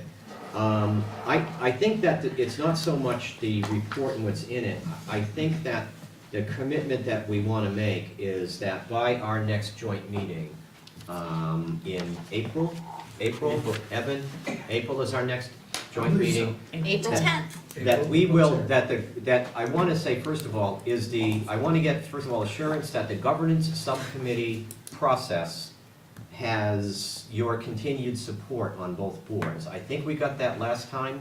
I'd like to discuss that a little bit. Andy, go ahead. I don't agree that you got that support. Okay, maybe I didn't, so that's why I didn't. My recollection was that you were gonna have one more meeting, then come back with a report, and then we were gonna continue on as an entire group, is what I recall. Okay, so this is where I got confused trying to understand the minutes. So so fine, let's have the discussion, because my feeling about it is, like I look at this meeting tonight, and I look at a November 2020 deadline, I think that if we have to come up with a specific plan of governance change in a process like this, meeting every 3 months, a 9-member or 10-member board, 2 boards, I don't think we're gonna get there. I think you have to have something, either that or we have to have everything taken off our plate other than governance discussion and have no other issues like websites or whatever to talk about. I just don't see us getting there, but that's my opinion. Could you indulge us and have the subcommittee work, now that we have a stake in the ground and we know where we are today, to sort of work backwards and say what that timeline would need to be? Then I think we can make a more informed decision and say, yeah, we can do it by committee with, all 9 of us in that time frame, or it might show that we have to be faster at turning things and have a subcommittee work and then bring things up to the board for, a check and so on. But, I was just thinking that we might really want to see that timeline before we know how to go. Elaine? Just another scenario, I agree completely that we need to start work on the timeline. My understanding of the subcommittee process is what Andy's is, that we were gonna meet one more time and then come back to the board, and the one more time was going to be, we were tasked with taking this report, correct me if I'm wrong, I think we were tasked to take this final report that we wrote and condense it even more, because we found similarities between the different proposals. Not eliminating things, but just saying, well, these condensing. two are kind of the same, we just need a little Right. different wording to put them together. So we were just gonna do that, and then we're gonna come back to the board, and the boards, and both boards would decide what to do at that point. And my suggestion would be, if both boards decide that a committee is still needed, that we wait till after the elections, and reconstitute the committee, to make sure that we can, perhaps with new members or whatever, address some of the concerns around representation on that committee. Can I? Okay, I'm just curious, one question. When you're saying after the elections, you're talking elections of the municipality, the boards, you mean Yes. in March and April? Yes. Okay, great, Yes. okay. Getting back toward what Max had said, and now that we got a stake in the ground for a goal of November of 2020, I look at past history, experience that I've had as board member, when we've moved any issue, the big issues I can speak to, that we had committees, were the police facility committee and the rehab of 81 Main Street, okay? When we both look at that, those boards, those committees, it took quite a long time, and then there was public outreach, and we did a whole bunch of things. What I consider, what I'd call a road show. We went around to the sporting events at the high school, at the senior centers. We did a lot of PR and public outreach, and just to get people informed, not to tell them which way to vote, but to keep them informed. And that's what we need to do. That, I mean, we can beat this horse to death with meeting and subcommittee meetings, and then try and get the public in and get public input. This could go on, like George said, forever. We could 20 years from now, they're gonna be doing this. But we need to really get to what Mac's saying. Say, this is what we need to do, and we need to plan this, this, and this, and if we really have a desire to move forward by that date, we really, and like George said, we can't get bogged down with other issues. Andy, Andy, what are your thoughts? Observation tells me that the subcommittee's not working. I mean, we organized this subcommittee last summer with the intent to move quickly through last summer, and I did not volunteer to be on that committee, as though I sorely wanted to be, because I had 5 days in the month of July when I wasn't either tied up with work or personal obligations. And it turns out that no meetings actually even happened in July. And the intent of the last joint meeting we had, where we had a discussion about this, the intent was that the subcommittee would meet and do the work we asked them to do before this meeting, and it hasn't happened. So that's where I don't see that this subcommittee process is working. It's been disappointing. Actually, what was committed by the subcommittee was to come up with a date for after the budgets and town meetings are done, when we're gonna meet.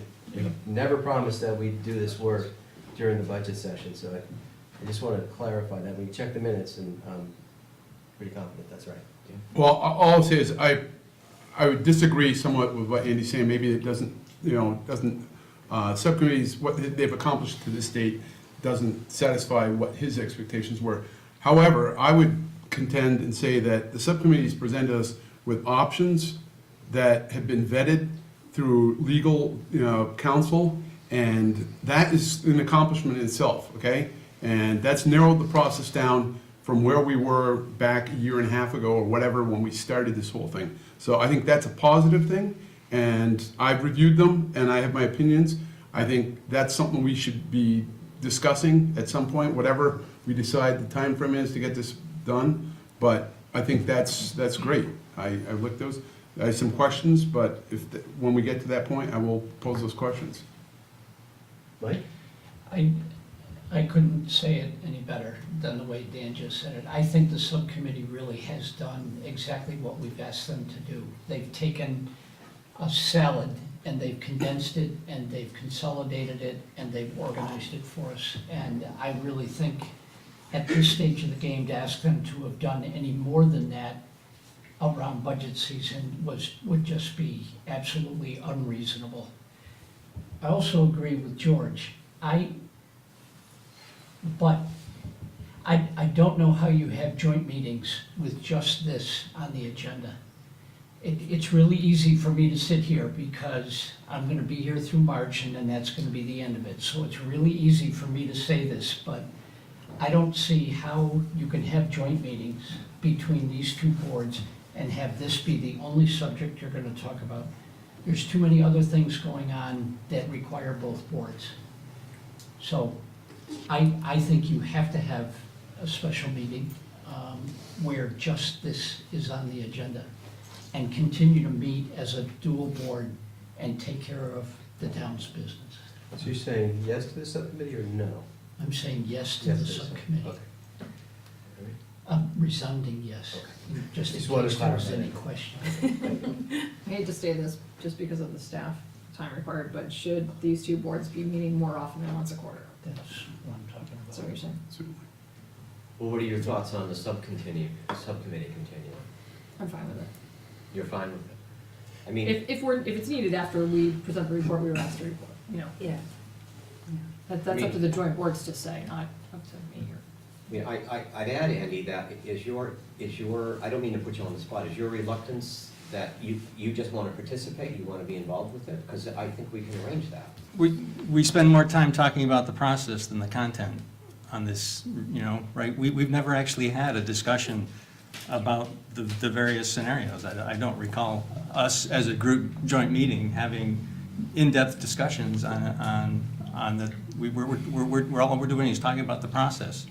So When we presented this report to both boards, we discussed them, and then the direction was, subcommittee, please go condense these, because we see similarities. We certainly did have a conversation about them. And we said we wouldn't do that until after. We said we wouldn't do the budget. consolidate, the condensing of the scenarios until after budget, but the boards reviewed it and discussed it publicly and gave us that direction. can I ask for clarification on what's the reason for this discussion tonight then?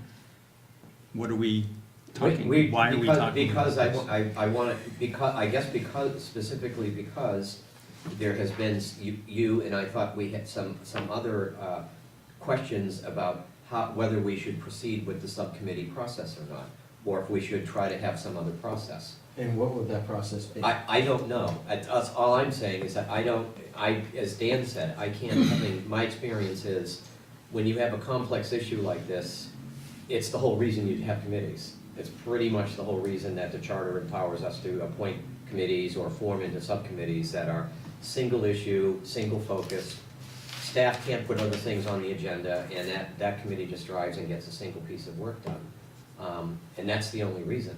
And I have no, if we could have all of us, I guess we could have, full board subcommittee. I don't want to be a subcommittee technically, it would be something else, but my concern is that I look at this, I look at our last joint meeting, I look at all of our joint meetings, and they are just, the agendas are just chock full of all kinds of other stuff. And I think we have to understand that we've told, like for example, recreation departments to co-locate. That was a great big discussion. We've had big discussions, budget stuff, shared budgetary stuff. Staff needs to be able to get our input on those issues, like some of the things we're seeing here tonight. And so I just don't think it's reasonable to say, okay, staff, you can't approach us anymore. You have to keep all that stuff off the agenda for the next, of joint meeting agendas for the next year and a half. From now on, all we're gonna talk about is governance. That's the only other way I could see doing it. Another way to do it is to announce, or to warn the subcommittee meetings as select board meetings so I can participate. Well, all I can say is we've had two legal opinions saying that that's not necessary. And so, at a certain point, if we say, for example, Rob Paluba is gonna design our website, or an engineer is gonna, we have an expert come in and say, this is absolutely appropriate, what you're doing. And we've had three lawyers actually, because I think the village lawyer sounded off on it as well. We've had three lawyers say it's perfectly appropriate for you to come, and doesn't have to be warned as a select board meeting. What are we supposed to do? When I read the charter, it says the presence of 3 select board members constitutes quorum. Andy. And just And we because have a big it's legal philosophical does not difference mean here. it's right. So This is why I suggested we consider reconstituting the subcommittee after we do this last assignment from both boards, that we see what we can do now that months have gone by and schedules may have changed, and perhaps some members would like to serve that didn't serve the first time. Yeah. No one's trying to cut you out of the process. You're perfectly welcome to get then involved. why can't we warn them as select board meetings? Because it's unnecessary. Okay, then you don't need me there. Okay? That's what you're telling me. No? No. Mike? I respectfully disagree with reconstituting the board. You're gonna have 2 new members who are, and I don't see anybody who is running here tonight. No. So to try and to reconstitute this and then have a potential new member try to get up to speed on what was accomplished during the last year, I don't think that's a good idea. Okay. Just one man's opinion. I think there's institutional knowledge here that if we go back to Dan's point and realize everything that we've got to do and the importance of the public outreach, and that's why those two projects were as successful as they were, is that we flooded this community with information. I don't think you're gonna be able to do that.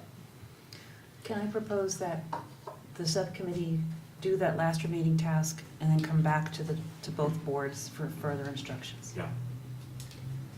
What about also doing a timeline to bring forward? I think the timeline is essential, but I'm not even there yet. I want to get past this this problem we're having right Okay. now. Evan, do you recall what the attorney said? He said it wasn't necessary to warn the subcommittee meeting, and other selectmen are welcome, or trustees are welcome to come there. Was there a downside to do it besides the staff time required to get it posted? I believe we also put language in the warning that other members of the boards may attend. We did. But it is still a subcommittee and no decisions are made at the subcommittee. The other downside is if you warn it as an actual regular meeting, do not get a quorum of the members, you cannot meet. Can't meet. So if one subcommittee member is absent, then, or if No, Max, No, wait. no. So you have a 5-member board and you notice it as a regular board meeting. You have to have 3 members attend. If so it wouldn't one work. does not attend, you don't have a quorum, therefore you cannot meet. You now just try to get all these people in the same room on a date you said you would. Like tonight, no offense to Andrew, he's not here. And Lori is on the phone, but if she would, you could start running into problems. Correct. Do I think that's gonna happen? It depends on what happens in people's lives. Good point. You're doing that through the summer, and my Yeah. schedules go out the window. Right. So the subcommittee is made of 2 members, select board, 2 from the trustees. Correct. If we were to warn the subcommittee meeting as a select board meeting, we'd have to have a 3rd member on the subcommittee from the select board? You already have 3. Just 3 in the room. There's 3 in the room, but I'm serving in the capacity as a trustee. She's wearing the trustee I hat. still don't buy that. I know you Yes. don't buy that, but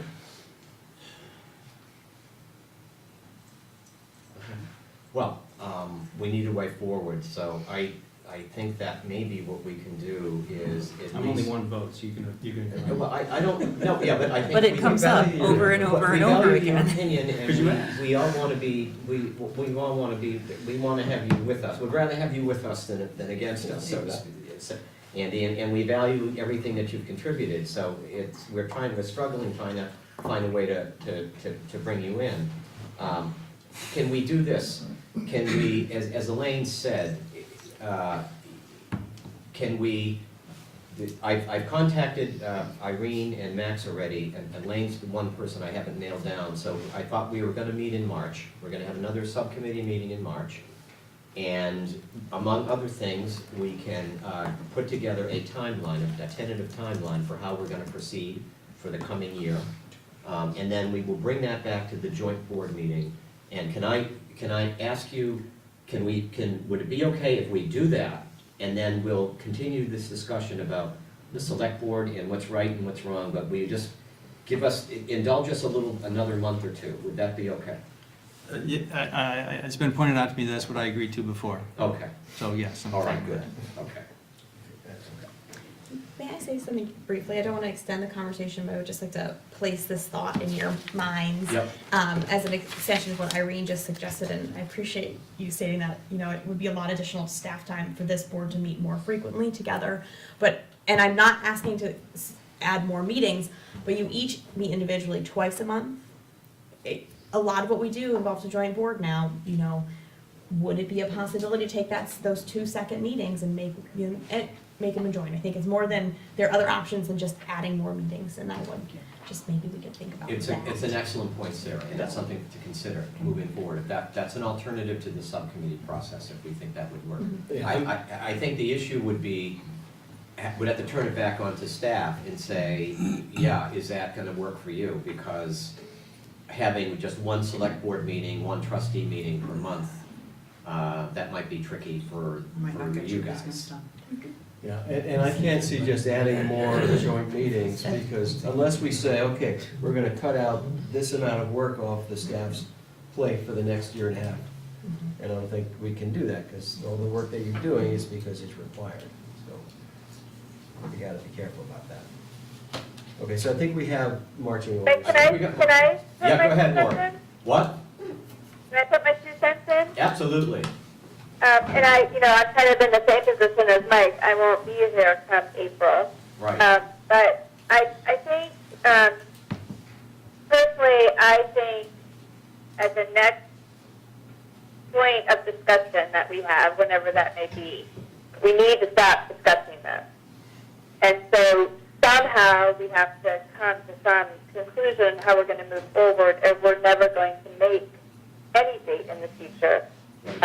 I think the subcommittee is a good way to go, but I do think those meetings need to be publicized better, because I do think we need to start ensuring that the community is coming along with us.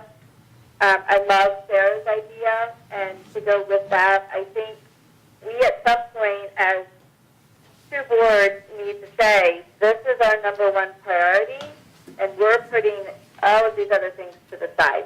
Okay. I just, otherwise we're never going to get anywhere, and we're going to lose a lot of people in the process if we don't make some decisions soon. Okay. Okay. Thank you, Lori.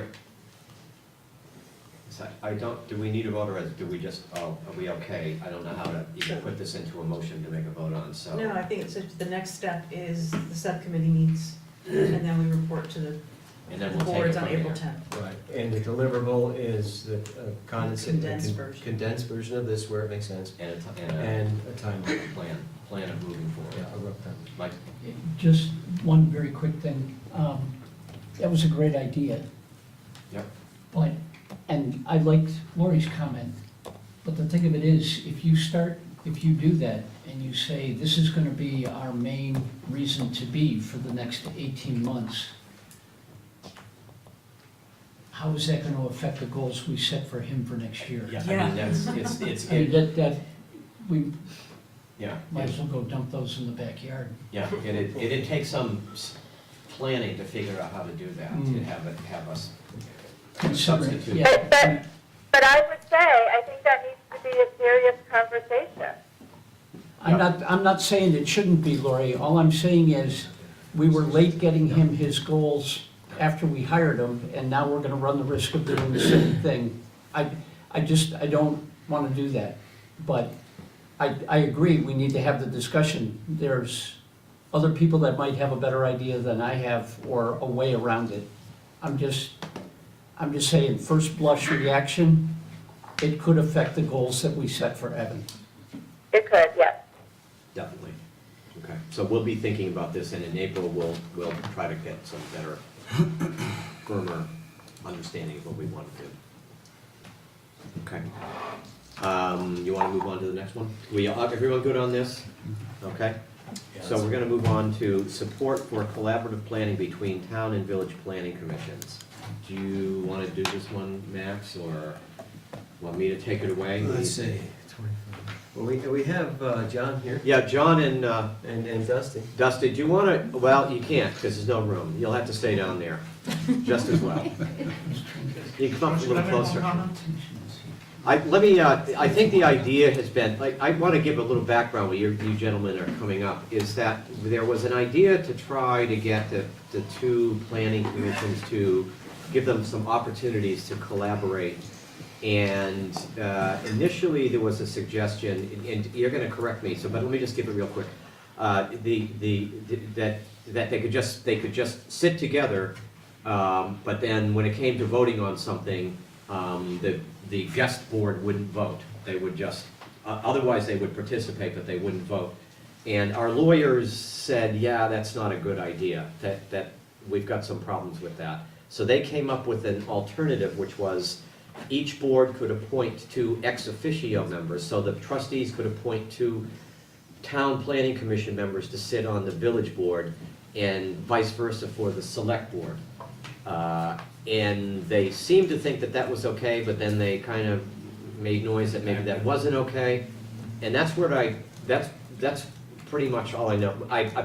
We've talked about this to other, for other aspects of this, but that's, you want to take it away, Greg, or Sure, Trustee, or the ex John? officio thing, there were still some complications to it. The one I remember was basically, in the village, the ex officio members members of a planning commission need to be village residents, so there was Yeah. that, town outside the village. And there was another piece about, ex officio having to be, I can't remember if this was village charter or state statute, but something about ex officio members had to be appointed by the board that appointed them. So if, for instance, the select board appointed the town planning commissioners, Yeah. the village trustees may not be able to appoint them as ex officio because they were appointed by a different board. Some weird nuances like that. So because of some of the complications, the focus turned more towards just planning commission collaboration, getting in the same room together. And Dustin can probably speak to that subject as well as anybody. Yeah, go ahead, Dustin. So I think one of the primary goal is knowledge sharing.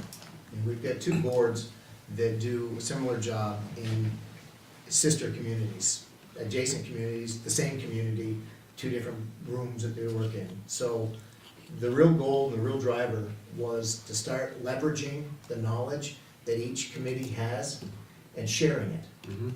I think we fully anticipate that at some point in time, we will be a single community.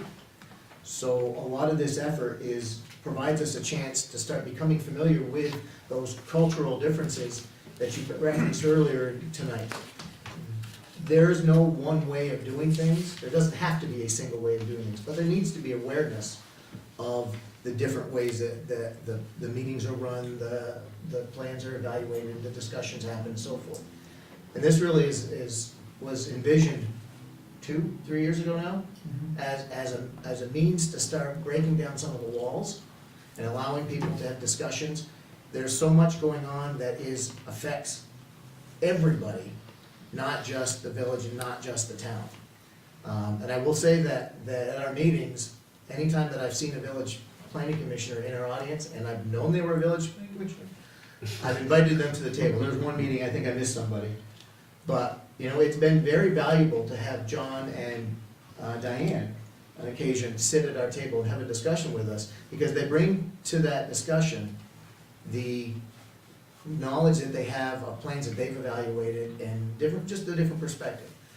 It's been very clearly identified that they're visitors, they're not voting members, they don't engage in any discussion of a motion or anything else. But as far as prompting questions and engaging with the rest of the commissioner, it's been a very beneficial process. So I think the real request was to find a way that we could actually have this process recognized.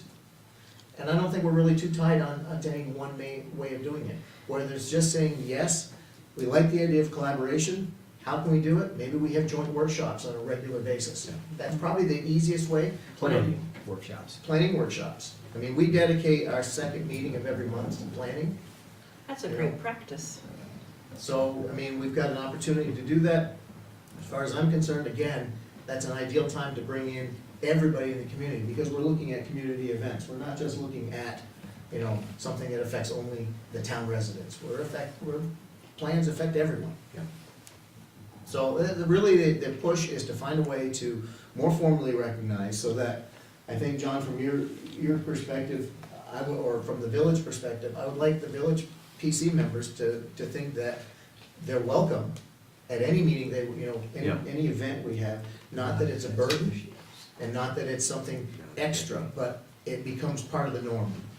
But they wouldn't be ex officios, they would just. Well, it depends, I'm not worried about the mechanism yet. I think you brought up issues with sitting in the meetings and so forth. But if we go to the point of doing joint workshops, basically joint workshops are workshops, and there's no ex officio, then it's just village PC, town PC engaging in workshops, whether it's energy, whether it's planning, whether it's, so I think the if there's hesitations because of concerns over legal issues or statute, then we find a way not to worry about them right now, and find a way to foster the collaboration Right. so that we have joint discussions, and it becomes a norm, not an exception.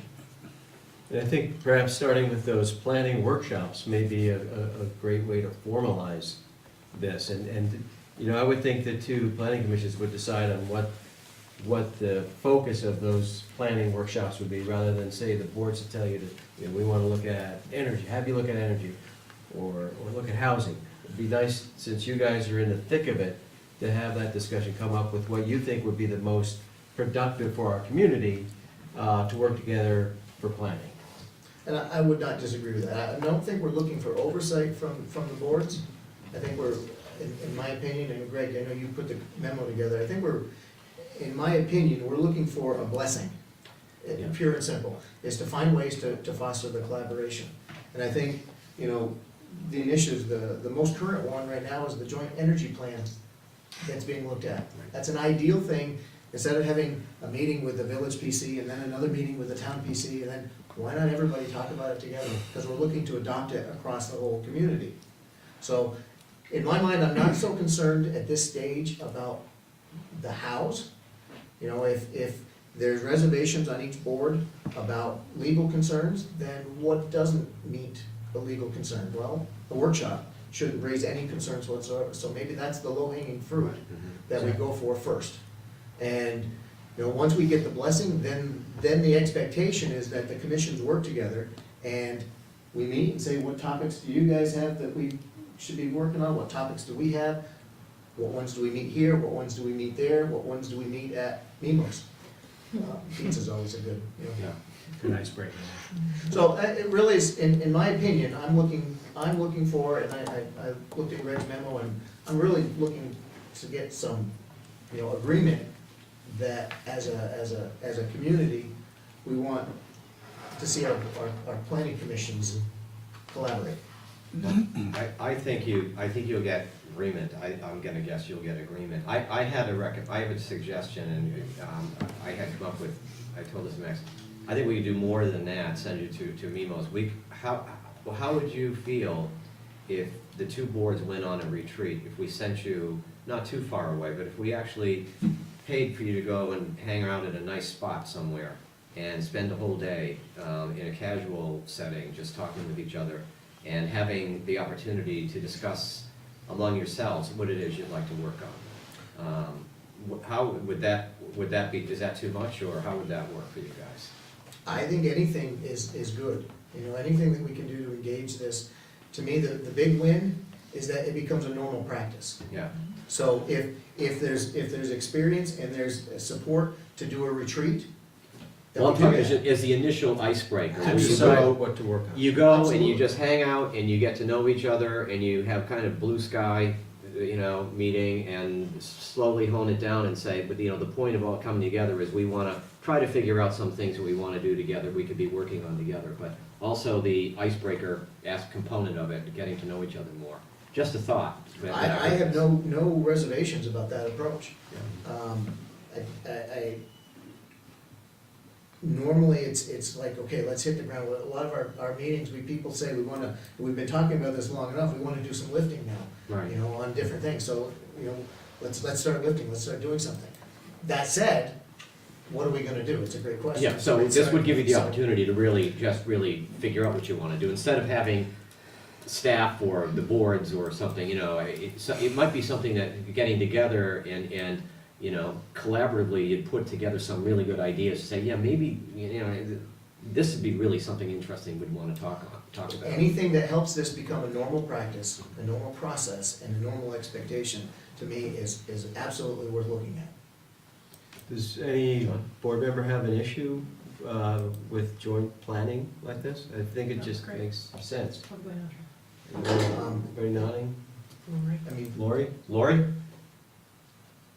We may have lost her. Sorry, I was on mute. I think it's a great idea. Okay. John, do you think? Yeah, I was gonna ask you, John, if you've been to it. John, what do you think? I've been having a great time sitting in with the town planning commission, and I feel as a guest, very welcome, and then we try to extend the same courtesy when their commissioners come to sit with us. We might be a little less concerned about the legal stuff than you guys, but we'll try and respect that. I don't know the One legal, I'm trying chair might to be figure out sitting- what the legal stuff is. So the other, the idea would be if someone had an application denied, they would say, oh, they had the wrong people sitting at the table. I mean, what exactly would be the legal issue that someone would raise? I can't really think of it. I think it was just those two things I mentioned earlier. We can dig again if the board's Well, interested in the ex officio. I think it was more just the procedural part of it, not necessarily. They followed the wrong process. They can't, you can't have, okay. So what we've tried to do, recognizing the ex officio was a challenge because of statute, perceived statute limitations, was by very clearly identifying anybody that comes in as a visiting member and very clearly stating that they're not a voting member of the discussion. And we actually have invited members of the public to the table as well. So I don't think we're setting precedent by bringing the PC members up to the table, because we've had, sometimes when it's a smaller crowd or somebody who's very engaged, we bring them up to the table so they can more fully engage through the mics and stuff. So, again, I'm not overly concerned about the how and the details. I'd like to make something that is, I'd like to put something out there that everybody is in support of, and we can always scale it up or down as we need to. I think, from my perspective, starting with perhaps that retreat is a great idea. I think it is a good idea to have you guys work together in this sort of casual atmosphere, but with the goal of getting to know each other maybe a little better. It sounds like, most of you guys already, and ladies already know each other for the community, and then we'd love to then get updates and see how that's going. I saw Dan. Yeah, just to try and summarize what you're saying, I think it's great, Dusty, with the, sharing the table with the PC from the village doing the same, likewise. As far as the retreat thing, I don't know how far you need to go with a retreat. I mean, it's if you want to, just like we've done for our own village planning, we'll do it, we'll take a day and go over our budget, for what plans for the future, whatever, and just get pizzas. I mean, order out something. It doesn't have to be anything fancy, but I could see where you could do something where you plan these joint, whatever workshops. One in the, the town selects your place, whatever site, the village does a site, whether it's Brownell Library, or whether it's here in Lincoln Hall, whether it's 81 Main, but we treat you to pizza, you guys treat us to something, whatever, it's just open collaborative type effort. Lane? I love this idea. I'm so glad you guys are thinking about it. I would like to add an additional level of potential collaboration or conversations after the ice has been broken and you're meeting on a regular basis.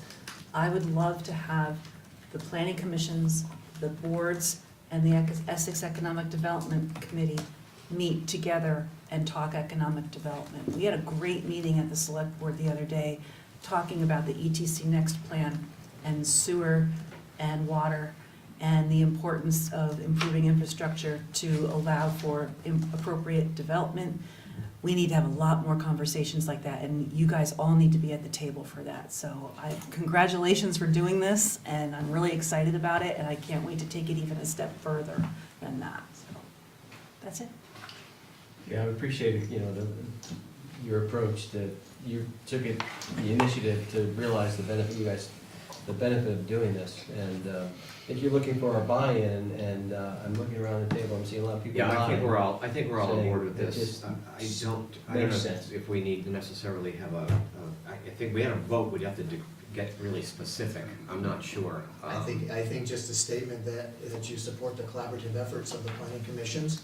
There you go. And we go forth and find the ways to do that don't generate legal challenges and, Yep. and allow everybody and encourage and expect participation. I think that's the other piece, is that we need an expectation of participation, not just show up if you feel like. But it becomes part of the norm, and that's my long-term thought on this, is that it becomes a normal practice. Yep. I think that's a good idea. I'll only add one little thing. You know, we get paid serious money to sit in these chairs. Right. But you guys do a lot of work and you don't get paid anything. So I think if you want to go someplace fancy and really nice, I think I would be totally in favor of springing for that. And He's spending a redesigned to day. get a room onto the back. I wouldn't have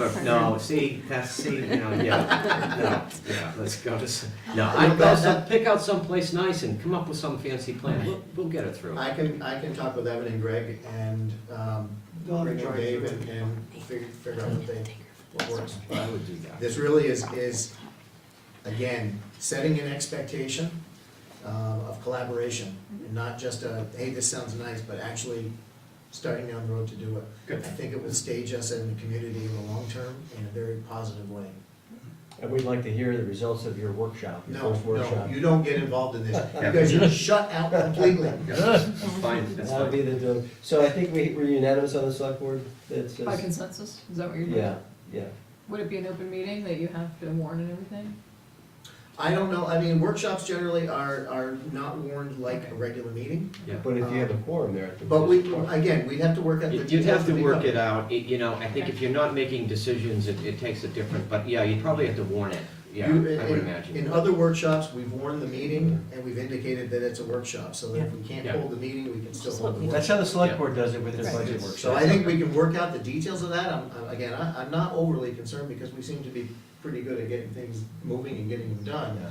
But I think it really is just having you guys help us set this as an expectation is what the win for me is tonight. And I want to thank you for having that vision and the incentive to push to get this, agreement on, and support for that. It just makes sense, and I know you've been working on it for a while. Well, Talk about staff, this a while ago. Greg and Evan also have been very helpful Yeah. in helping keep us alive. So, I appreciate being heard. And I think the trustees are in the same boat, right? Okay. Thank you. Excellent. Thank you much. Look forward to Thanks, hearing about guys. it. Thank you. Travel safely, I'm hearing it's Treasures. not great. Not great. So I'm gonna make a proposal that we move agenda item G up to before agenda item E. Second. Okay? Well, I would, because the way the select board normally handles the executive sessions, we'll just introduce what it is that we're gonna do in executive session, and then we do that at the end of the business. Okay, Okay. okay, if you wanna do it that Same way. thing, only different. Okay, so, Cultural. Cultural thing. There it is again. okay, So why don't we, They had a cultural. why don't we just talk about it? so why don't you go ahead next? Okay. So in the contract that we have for a unified manager for Evan, there were goals identified for last year when he was brand new. We got input from Evan on what he did towards those goals, and we got feedback from both the trustees and the selectmen. And you appointed, both boards appointed George and I to work on pulling a summary of it together, which we did. And we'd like to do that, since it's an evaluation, personnel evaluation, do that in executive session. Yeah. And do that at the end of the, after we're done with the reading file. Okay. Okay, so then, any questions on that? Good. Just to explain what I just passed around, those are, that's the results of the evaluation from Max. and Okay, George. so that'd be for the executive session. Okay. You wanna do that? Yeah, go ahead. Okay, so then we're gonna go on to item 5F, and that's to determine the 2019 goals for Unified for Evan. Again, that's in the contract that we would do that. We got a lot of suggestions from everybody, and George and I worked through those. We certainly couldn't use all of them. Not all 23 of them, no. Yeah. Really wasn't practical. Right, so we summarized it down to what we are proposing as as goals for 2019. And then we listed all the goals or most of them that came in, just so that you could have a look at those. So what we're interested in, if you're willing to look at those goals that, based on your inputs, that George and I selected as a proposed set of goals for Evan for this coming year. Yep, so, let me dial it up here, Max, so I can catch up with you. I'm sorry, are those in the Dropbox? Yeah, I'm not finding them here. Yeah, I don't see 'em. What's that? I'm not finding them. Wait, do you know where they are? Okay. They're in the most recent packet. I thought they'd been uploaded, but maybe not. They are, Okay. yeah. All right, I'm looking. Okay, what are we looking for, the goals that Max and I proposed? Is that what we're looking for? I'll read them, Lori, I'll read them to you, okay? Okay. You listening? Okay. The two board chairs recommend, one, ensure periodic one-on-one communication and interaction with department heads, particularly before any policy changes that might affect their jobs. There's another piece to it, I remember this one. Don't allow the management organizational structure to impede good working relations with staff. Did you hear that, Lori? Yes. Okay, number two, when speaking in public, make sure you and staff use consistent, inclusive, mutually agreed upon language. For example, don't use the term town without specifying whether this refers to townwide or town within the village. Town outside the village. Town outside the village. That's a typo. Sorry. Right? Yep. Does everyone agree with that? Number three, consult with interested board members and staff to develop a communication strategy across multiple platforms, including Facebook and other relevant social media, and incorporating the potential to effectively disseminate accurate information about merger and other town-wide issues. Okay, good? And then there's two Yes, more. and, yes. You good so far? Yeah, I am, and I found it on the Dropbox, if you don't mind. Okay, you got, oh, so I don't have to keep talking, okay, all right. So what does everyone think, every of these things? So sorry, but when was this uploaded to the, because these, I don't have that version. When was it uploaded? I believe it was yesterday. I thought it was today. Updated version. Today was today, wasn't it? Today's So the email I came got out it Monday. today. I downloaded it. I got an email today from you. So that was something different. Oh, okay, sorry. But it's a memo Nope. dated February 4th. It's called 2019 Goals for the Unified Manager. I could read them, Andrew, really quick, and they're So short. sorry, maybe do I just need to scroll down further and find They it? might be, they're really down far. They're down Can on you go page. online and read? 2/5/19, it's time-stamped in the date. It says 2/5/19 at 10:51 a.m. It's page 38. So if I could access your web, how do I get into your website? Oh, it's the same. It's page 38 in the overall. No, in he the wants the big packet. Wi-Fi access. I don't open the big packet. Oh, you don't I think open the it's big the packet? same. I look at the individual documents because. If you go to the, let's see if I whole can- meeting packet, it's page 38 out of 49. See if I can get there from here. It's also up on the board. Oh, it's on the board too. I like this idea better. That one's easier to read, though. It's right there. We're at bullet 3. I can Could we also make some copies? Yeah. So it is in the Up on your version screen. I've got, okay. Thanks. It just wasn't very obvious. It didn't say these are the ones we're proposing or something like that. There's two board Okay. chairs recommend for 2019 the following performance goals. Okay, it's in this, yeah, okay, it looks like all the rest of it, so it was hard to pick out. Gotcha. Okay, I got it. Okay. Sorry. And so the idea, these are, Max and I went over all of the goals that everybody recommended and tried to fuse some of the more consistent themes together. One of the things that we wanted to keep in mind and remind people that, they're SMART goals, the A in the SMART referring to achievable, because some of the goals that people recommended were good, but they might not necessarily be things that Evan can achieve. They might involve third parties or other entities that he can't control. So we had to rule some of those out. So we tried to come up with some. You don't have to, but this was our recommendation based on everything that we saw, that these would be Evan's new goals. That's what we thought. Lynn? So, I'm wondering what we do, in looking at the list of all of the goals that were proposed, what do we do with village-specific goals versus town-specific goals? I don't know. And that's my first question, Mhm. and regarding the 3 goals that were identified, number 2, while I think is extremely important, I don't know that that's a goal. It's a goal that we all talk that way.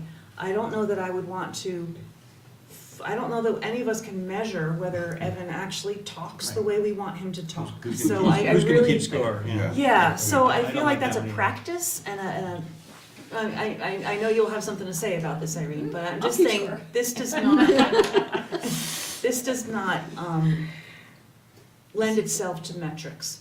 And I would rather see a concrete goal or the start of a concrete goal, because there's plenty of examples up above in the document. Yes. Again, when we looked at this, we did our best to, maybe it wasn't our best, it was, but we really started out anyway. To try to come up with something, and we understand, and it was, there was quite a bit of, and a lot of the things came in, I'm not trying to make excuses, but,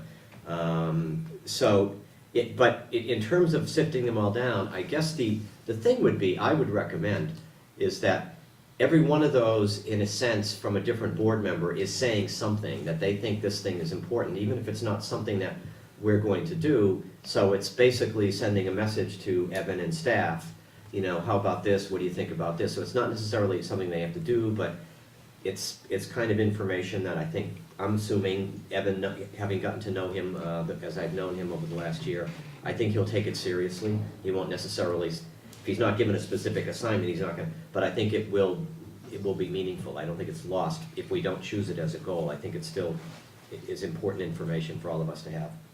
Dan? I appreciate all the work that's been put into this.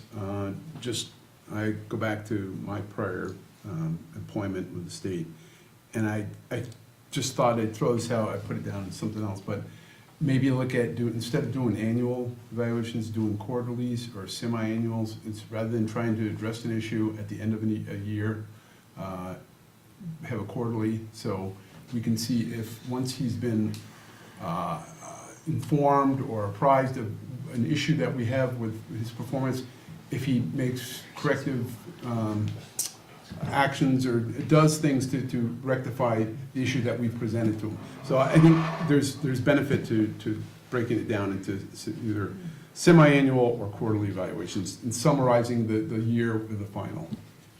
We're following I know. what's in the contract. Yeah, you're right, I know, but something to think about. Yeah, That's all I I'm think, saying. I would say this, I would go a little bit further and say that, having looked at this now, I think our end of this needs a lot of work, how we approach this. Right. I mean, having all of these things come in all at once, and then trying to sort through it and make it coherent is a lot. And I think that we need to define, as a project, both boards, joint boards, need to define a better evaluation, goal-seeking, goal-structuring and defining process to have in place next year.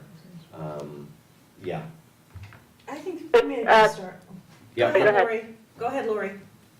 My suggestion would be, if we're going to pick 3, we pick one that's unified between both boards, and then the town picks one and the village picks one, because I think we still have to be cognizant of the fact that we each have our own priorities as we move to also work together. And I think a good way to do that would be to reflect that in the goal study. Okay, good idea. What does everyone think of that? But when would that, we need to get these goals done, right? We don't have to get them done tonight. We can probably, I think if we get by our next joint meeting in April, I think if we say, we definitely nail it, by our next joint meeting, we nail it down and here you go. And maybe if we pick a couple out tonight that Evan can work on, and then we pick out 1 or 2 more for April, that would probably do it. I think we could also decide potentially on if we go the route of a joint and then 2 separate, a joint one tonight, and then at our next board meeting, we each select one independently. Okay. Anyone, what are some thoughts about that? So that's a total of three? Three? Are we accepting his goals too tonight and saying we acknowledge that, we accept his goals that he's presented to us for the coming year? No, We're not? no, Okay. no. And it's not that they weren't good goals, but. All right, I'm just, Yeah, I think we need to really, I think the three would be. Yeah, I mean, that would just be too much, I think, yeah, to pile it on. Elaine? Well, so there are 5 here. Yes, 3 are called performance goals and 2 are called measurable goals, and I'm not seeing the difference. okay, Because they all have to be measurable. right. Well, it's because so many of the goals that were recommended to us were in the domain of being performance. We didn't, like the language one, as you pointed out. We wanted to put that in there, but I don't know how you measure that.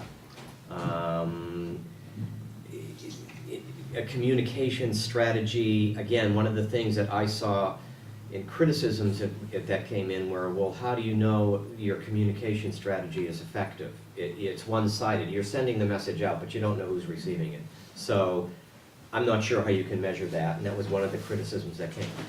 Well, Multiple places. the measurement is the completion of the project. I mean, to say we've created a process, we've created a policy around it, and we implement it, and part of the point would be to develop measures for the process. Okay, I mean, I just thought that implied in that is an effective, and effective means you know that people are receiving it, listening to it, comprehending it, and sending it back to you, and you have no way of knowing that. That's all I'm saying. You can build the best communication structure in the world, Right. but if no one's got their receivers turned on, I it got doesn't matter. correct. Well, what I think I brought up to you, spoke something about increase the number of people hearing our message and such. To say that you're gonna increase, you have to have a starting point. Yeah. So you can't say there's been an increase when you don't have a point where you're starting from, and there's no way to know that, Elaine. So that's, it's irrelevant. You can't I see. quantify that increase. I see a difference. May I finish and then? I see a difference, that we charge Evan with working with staff to develop a communication strategy, and they establish the measures. Okay, And then we judge the success of the communication strategy. that's fine. I just see them as 2 different things. Okay. So the goal tonight then, to pick one joint one, and then have the trustees Have pick each board one specific one? pick up one of their own and come back. I kind of want to just drop number 2 and then keep the other 4. I'm there. Yeah? Okay. I'm afraid we're lapsing into the same thing we did last year. Yes. Yeah. Yeah, And last I year's just- excuse was we didn't hire the man until after the first of the year, and he didn't start until the end of February. Okay. So what do we? Now, if we wait until the next joint meeting, we're into April again. So why don't we start there, that, as a proposal then, we take those 4 minus the second bullet, as a, perhaps a direction to discuss next. Andy? I'm good with that proposal, but on number 3, I'm concerned about it specifically stating Facebook as a requirement for. Yeah. Well, I only put that in because there had been some, I can't remember when, and maybe Evan can remind me, there was some back and forth dialogue about doing more with Facebook, the town's You Facebook. took over the downtown The Essex. town, and so, and I think we had some discussion about, well, this has been a problem in the past. It wasn't anything, it was just had been mentioned, we don't I have to. think we can include it. narrow it to social media. We can just say and social cover media. all of Yeah. it. I would I don't prefer have not a to have problem a with that. specific Yeah. Just take it out, it's Just fine. form. Take out including The goal. Facebook and other relevant, and just leave and Just put social media, that's social fine. media. Okay? Thank you. All right. Would With, everybody- with that change, I'm fine with the 4. Okay, Okay, okay. then we should have a motion. I'm sorry, you were all talking over each other. Can you tell me We're what? gonna take out, we're going to accept all of the recommended goals except number 2. So it'll be 1, 3, 4, and 5. But then on that third bullet, or the current third bullet, or, It won't say Facebook, it'll just say Right. relevant, it'll just say social media. Okay. Okay. okay, so if we're good with that, I'd like to lock that in with a motion. Not for me. I was gonna just do a so moved with what George I'll, just said. I'll make a motion, It's- I'll make a motion that we assign the goals recommended by the two board chairs, goals number 1, 3, 4, and 5, with the correction on goal number 3 that we correct including Facebook and other relevant social media to just social media. So now you need a second. Okay, do I have a second? Second. And if you need, do you need me to repeat that? Thank you. And so Elaine seconds? Okay. You got it? You hear it, Lori? I do. I'm not comfortable with it. Oh, okay. I will, that's fine. I mean, I have to vote accordingly. Okay. Okay. All in favor? Aye. Aye. Opposed? No. What'd you say? I didn't hear. Nay. No. No? What are what are we missing, Lori? I feel really strongly about having a village goal and a town goal. Okay. Okay. Having what? A village goal and a town goal. I see, gotcha. And that's fine. Okay. I mean, I'm comfortable voting no. I'm fine. So to meet statute, since it's not unanimous, you're supposed to do a roll call. Yeah, we do need to do that, yeah. We have to So you redo have the to roll. call names. Right. Okay, so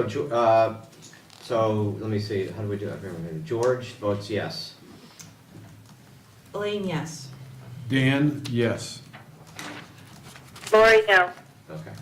And Andrew is absent. Andrew absent. All right, what's the select board's pleasure? Same language, please, with the Okay. flipping, Mhm. if you would. Thank you, Mike. Mhm. Do I have a second? Second. Thank you, Andy. Any further discussion about identifying these 4 goals? Irene? I don't see how we can measure number 1 either if we're talking about measuring the goals. I don't know how the boards are gonna measure how many times Evan interacts with a department head and things like that. So I don't think measurability is necessarily the sticking point. And I do think that, since I've been saying it since the day Evan started, we still struggle with using language appropriately. We went through the definitions exercise and spent a long time defining things, and I hate to see us not focus on language, so I'll vote no. But having it not be a goal doesn't mean it's not something that will happen. Right, but having it not be a goal this first 9 months, it has not happened. So I'm looking to codify it to make sure it happens in the next year, and that's why I'm voting no. Okay. Thanks. I just wanna, I do think the first goal is measurable. So do I. In that anecdotally, as we interact with staff, we will find out Right, if and- contact has been made. So that would be my measure. Okay, and I hear every meeting, people use the word town and not define it. And to me, that is the most measurable goal of the 5. And so for you to say it's not measurable is your opinion. My opinion is it is blatantly obvious to me in every conversation I have with every resident, every staff member, and at every meeting I hear these words used casually and inappropriately, and perhaps appropriately, but they're not defined, so we will never know. And therefore, that is to me the most critical of these goals. So if you're going to take it out, I'm just going to vote no. Thanks.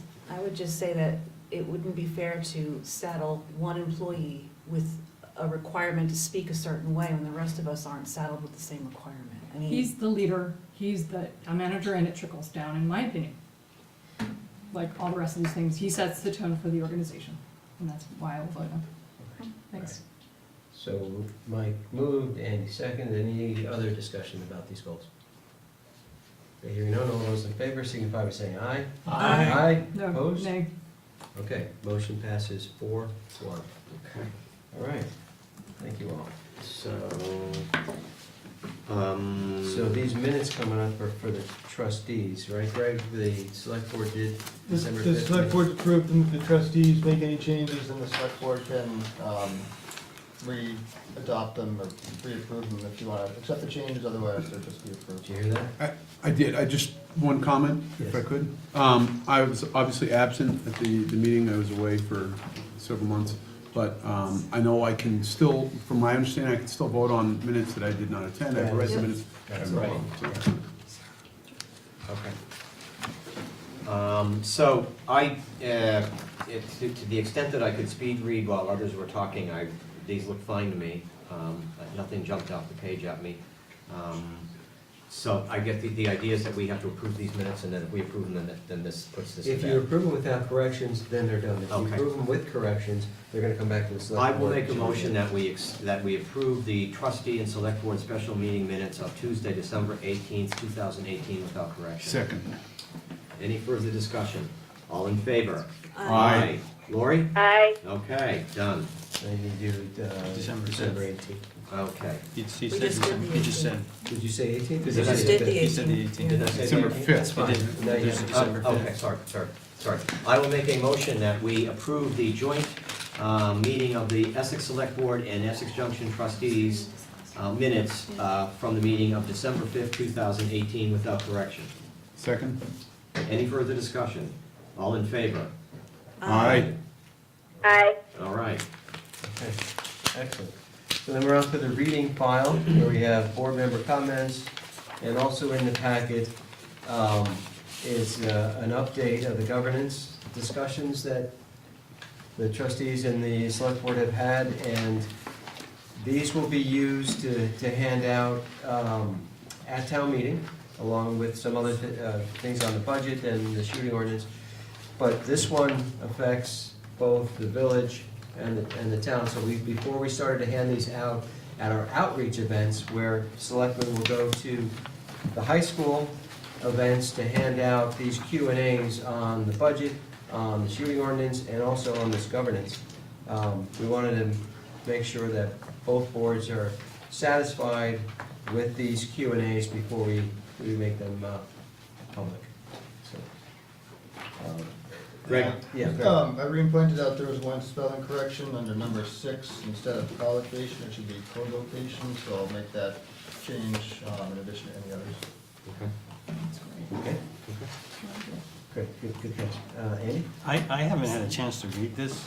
Is it still opportunity to provide input outside of this meeting, or is it intended that we need to have a discussion? Because I saw these for the first time. Yeah, this evening. well, maybe, Yeah, it's reading fun. we could bounce them onto our individual board meetings if you want. Do you want to do that? The only, it's a little bit of timing, and I apologize for getting them out late, I recognize that should have been out on Friday, so that's my bad. The issue is, as the select board does their outreach in the coming weeks, there's already been one outreach meeting last night, we can hand those out And then. there's one tomorrow. And there's one tomorrow, so it's up to the select board if they want to hold off on that and wait until the next meeting, or if, I'll read it tonight. depending on how substantive they are, and if you're comfortable, Andy and I can make any changes, and if there's anything Well, I'll substantial, I'll then. make sure to copy at least Max. Yeah, if there's anything substantial, we can hold off on them. if We it's could, my yeah, do you yeah, want we to would just do say that. we'll hold off making, were you looking for us to make a motion to approve them? This is just an. No, this is just reading, it's just. So I think that, so yeah, take 'em, but yeah. that's it. Okay, so for tomorrow's one, we'll just skip including this. Or I'll read it tonight and I'll send you. Sounds good. I don't know that I'm gonna sign anything, but I just would like to read it first. I'm sorry. I Is there didn't any get input to from it. the trustees then? Did you have a chance to read it? You I okay? have not had a chance to read it, I'd like to read it. No, okay, that's a good point too. All right. Okay, so. Very good. You want other member Do we do comments at this executive point? session now? Pardon? Would you like other member comments? Yes, Just please. read about. I Yeah. have two. Sure. One is I'm unable unfortunately to go to the Saturday night hockey this week. So if someone can do that, that would be great. I'd be willing to trade for a future event. I'll just put that out there if you want to check your calendars and get back to me. That's right, it's a Saturday, 4:30. Yes, that's the hockey. That's boys varsity against Spalding. I think I might be able to take care of that. Oh, thank you, Mike. That'd be cool. I'm gonna be willing to take one. Okay, so we can talk. Thank you. What's your second? And my second one is, I went to the Voices for Education summary meeting, which seems like a long time ago now, but it was just, I think, a few nights ago. And they had summary packets that they were hoping that the boards could have, and unfortunately because it's just been a crazy week, did not get it onto the reading file, so for the next. Which meeting? the Voices for Education meeting of the EWSD. It was actually a summary meeting of the big powwow we had on December 1st. And they had extra packets, and they said, would you please bring these to the board? So I will get this to staff to just include in our The next reading packets. files? That'd be Thank great. you. For the next, Appreciate that. so, sorry, they're in my car right now. Okay, so we'll get it for next So time. I'll add it to the reading files for you. respective meetings, thank you. Okay, then I think that's it for the business section, right? And reading files, so we do have an executive session that we're gonna wanna go into. And I think the way I propose we handle it would be that we get the trustees and the selectmen in first and just show you, go over what's in here and make sure everybody's okay. And then we can invite Evan in. Is that, or how would you like to do it? That was my proposal, but I'm open. That sounds Does that sound appropriate. okay? Are we gonna stay here and have the camera leave, or how do we do that? Camera usually packs logistically? up and, yeah. Okay. Takes me a few minutes. Mike is like So you on need a it. motion. Yeah, we'll need a motion to go into executive session. I move that the select board enter into executive session to discuss the evaluation of an employee in accordance with 1 VSA Section 313A13 to include the Village of Essex Junction trustees and the unified manager. Thank you, Andy. Do I have a second? Second. Thank you, Irene. Any further discussion on going into executive session or evaluation of personnel? Hearing none, all those in favor signify by saying aye. Aye. Opposed? Okay, passes Okay, unanimously. I move that the trustees enter an executive session to discuss the evaluation of an employee in accordance with 1 VSA Section 313 and to include the unified manager and the Essex Town Select Board. Second.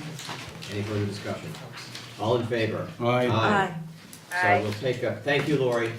You gonna hang out for executive session? Yeah, if you want me to. Yep. We'll take about a 5-minute break, Mike, to break it Yep. down. Hmm? Good. No, No, we're not no, adjourn, we're going to executive executive session, we go adjourn after the executive session. I'm waiting for somebody to tell me to turn it off. Oh, yeah. Go ahead, turn it off. Yeah.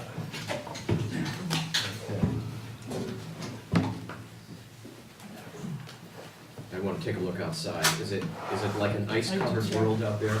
It's actually raining more Great. than it's doing anything, but Let's I hope it just freezes, asked, you know? I just asked Rick, Yeah, that's all. Ricky for a status, And what but did he they've say? been here a couple of times. So you gotta say it's around like. Well, we're not adjourned yet. This is going to the executive session. Okay, I'll be I can never tell. Sorry. Where the end is. And then you're back for. Oh, yeah, I've been back for a couple weeks, but Still, 2 how weeks. nice to be done with that, It's nice. right? Oh. We're done. Then we have Tiny Tim here to do a little thing here. He's better than Tiny Tim.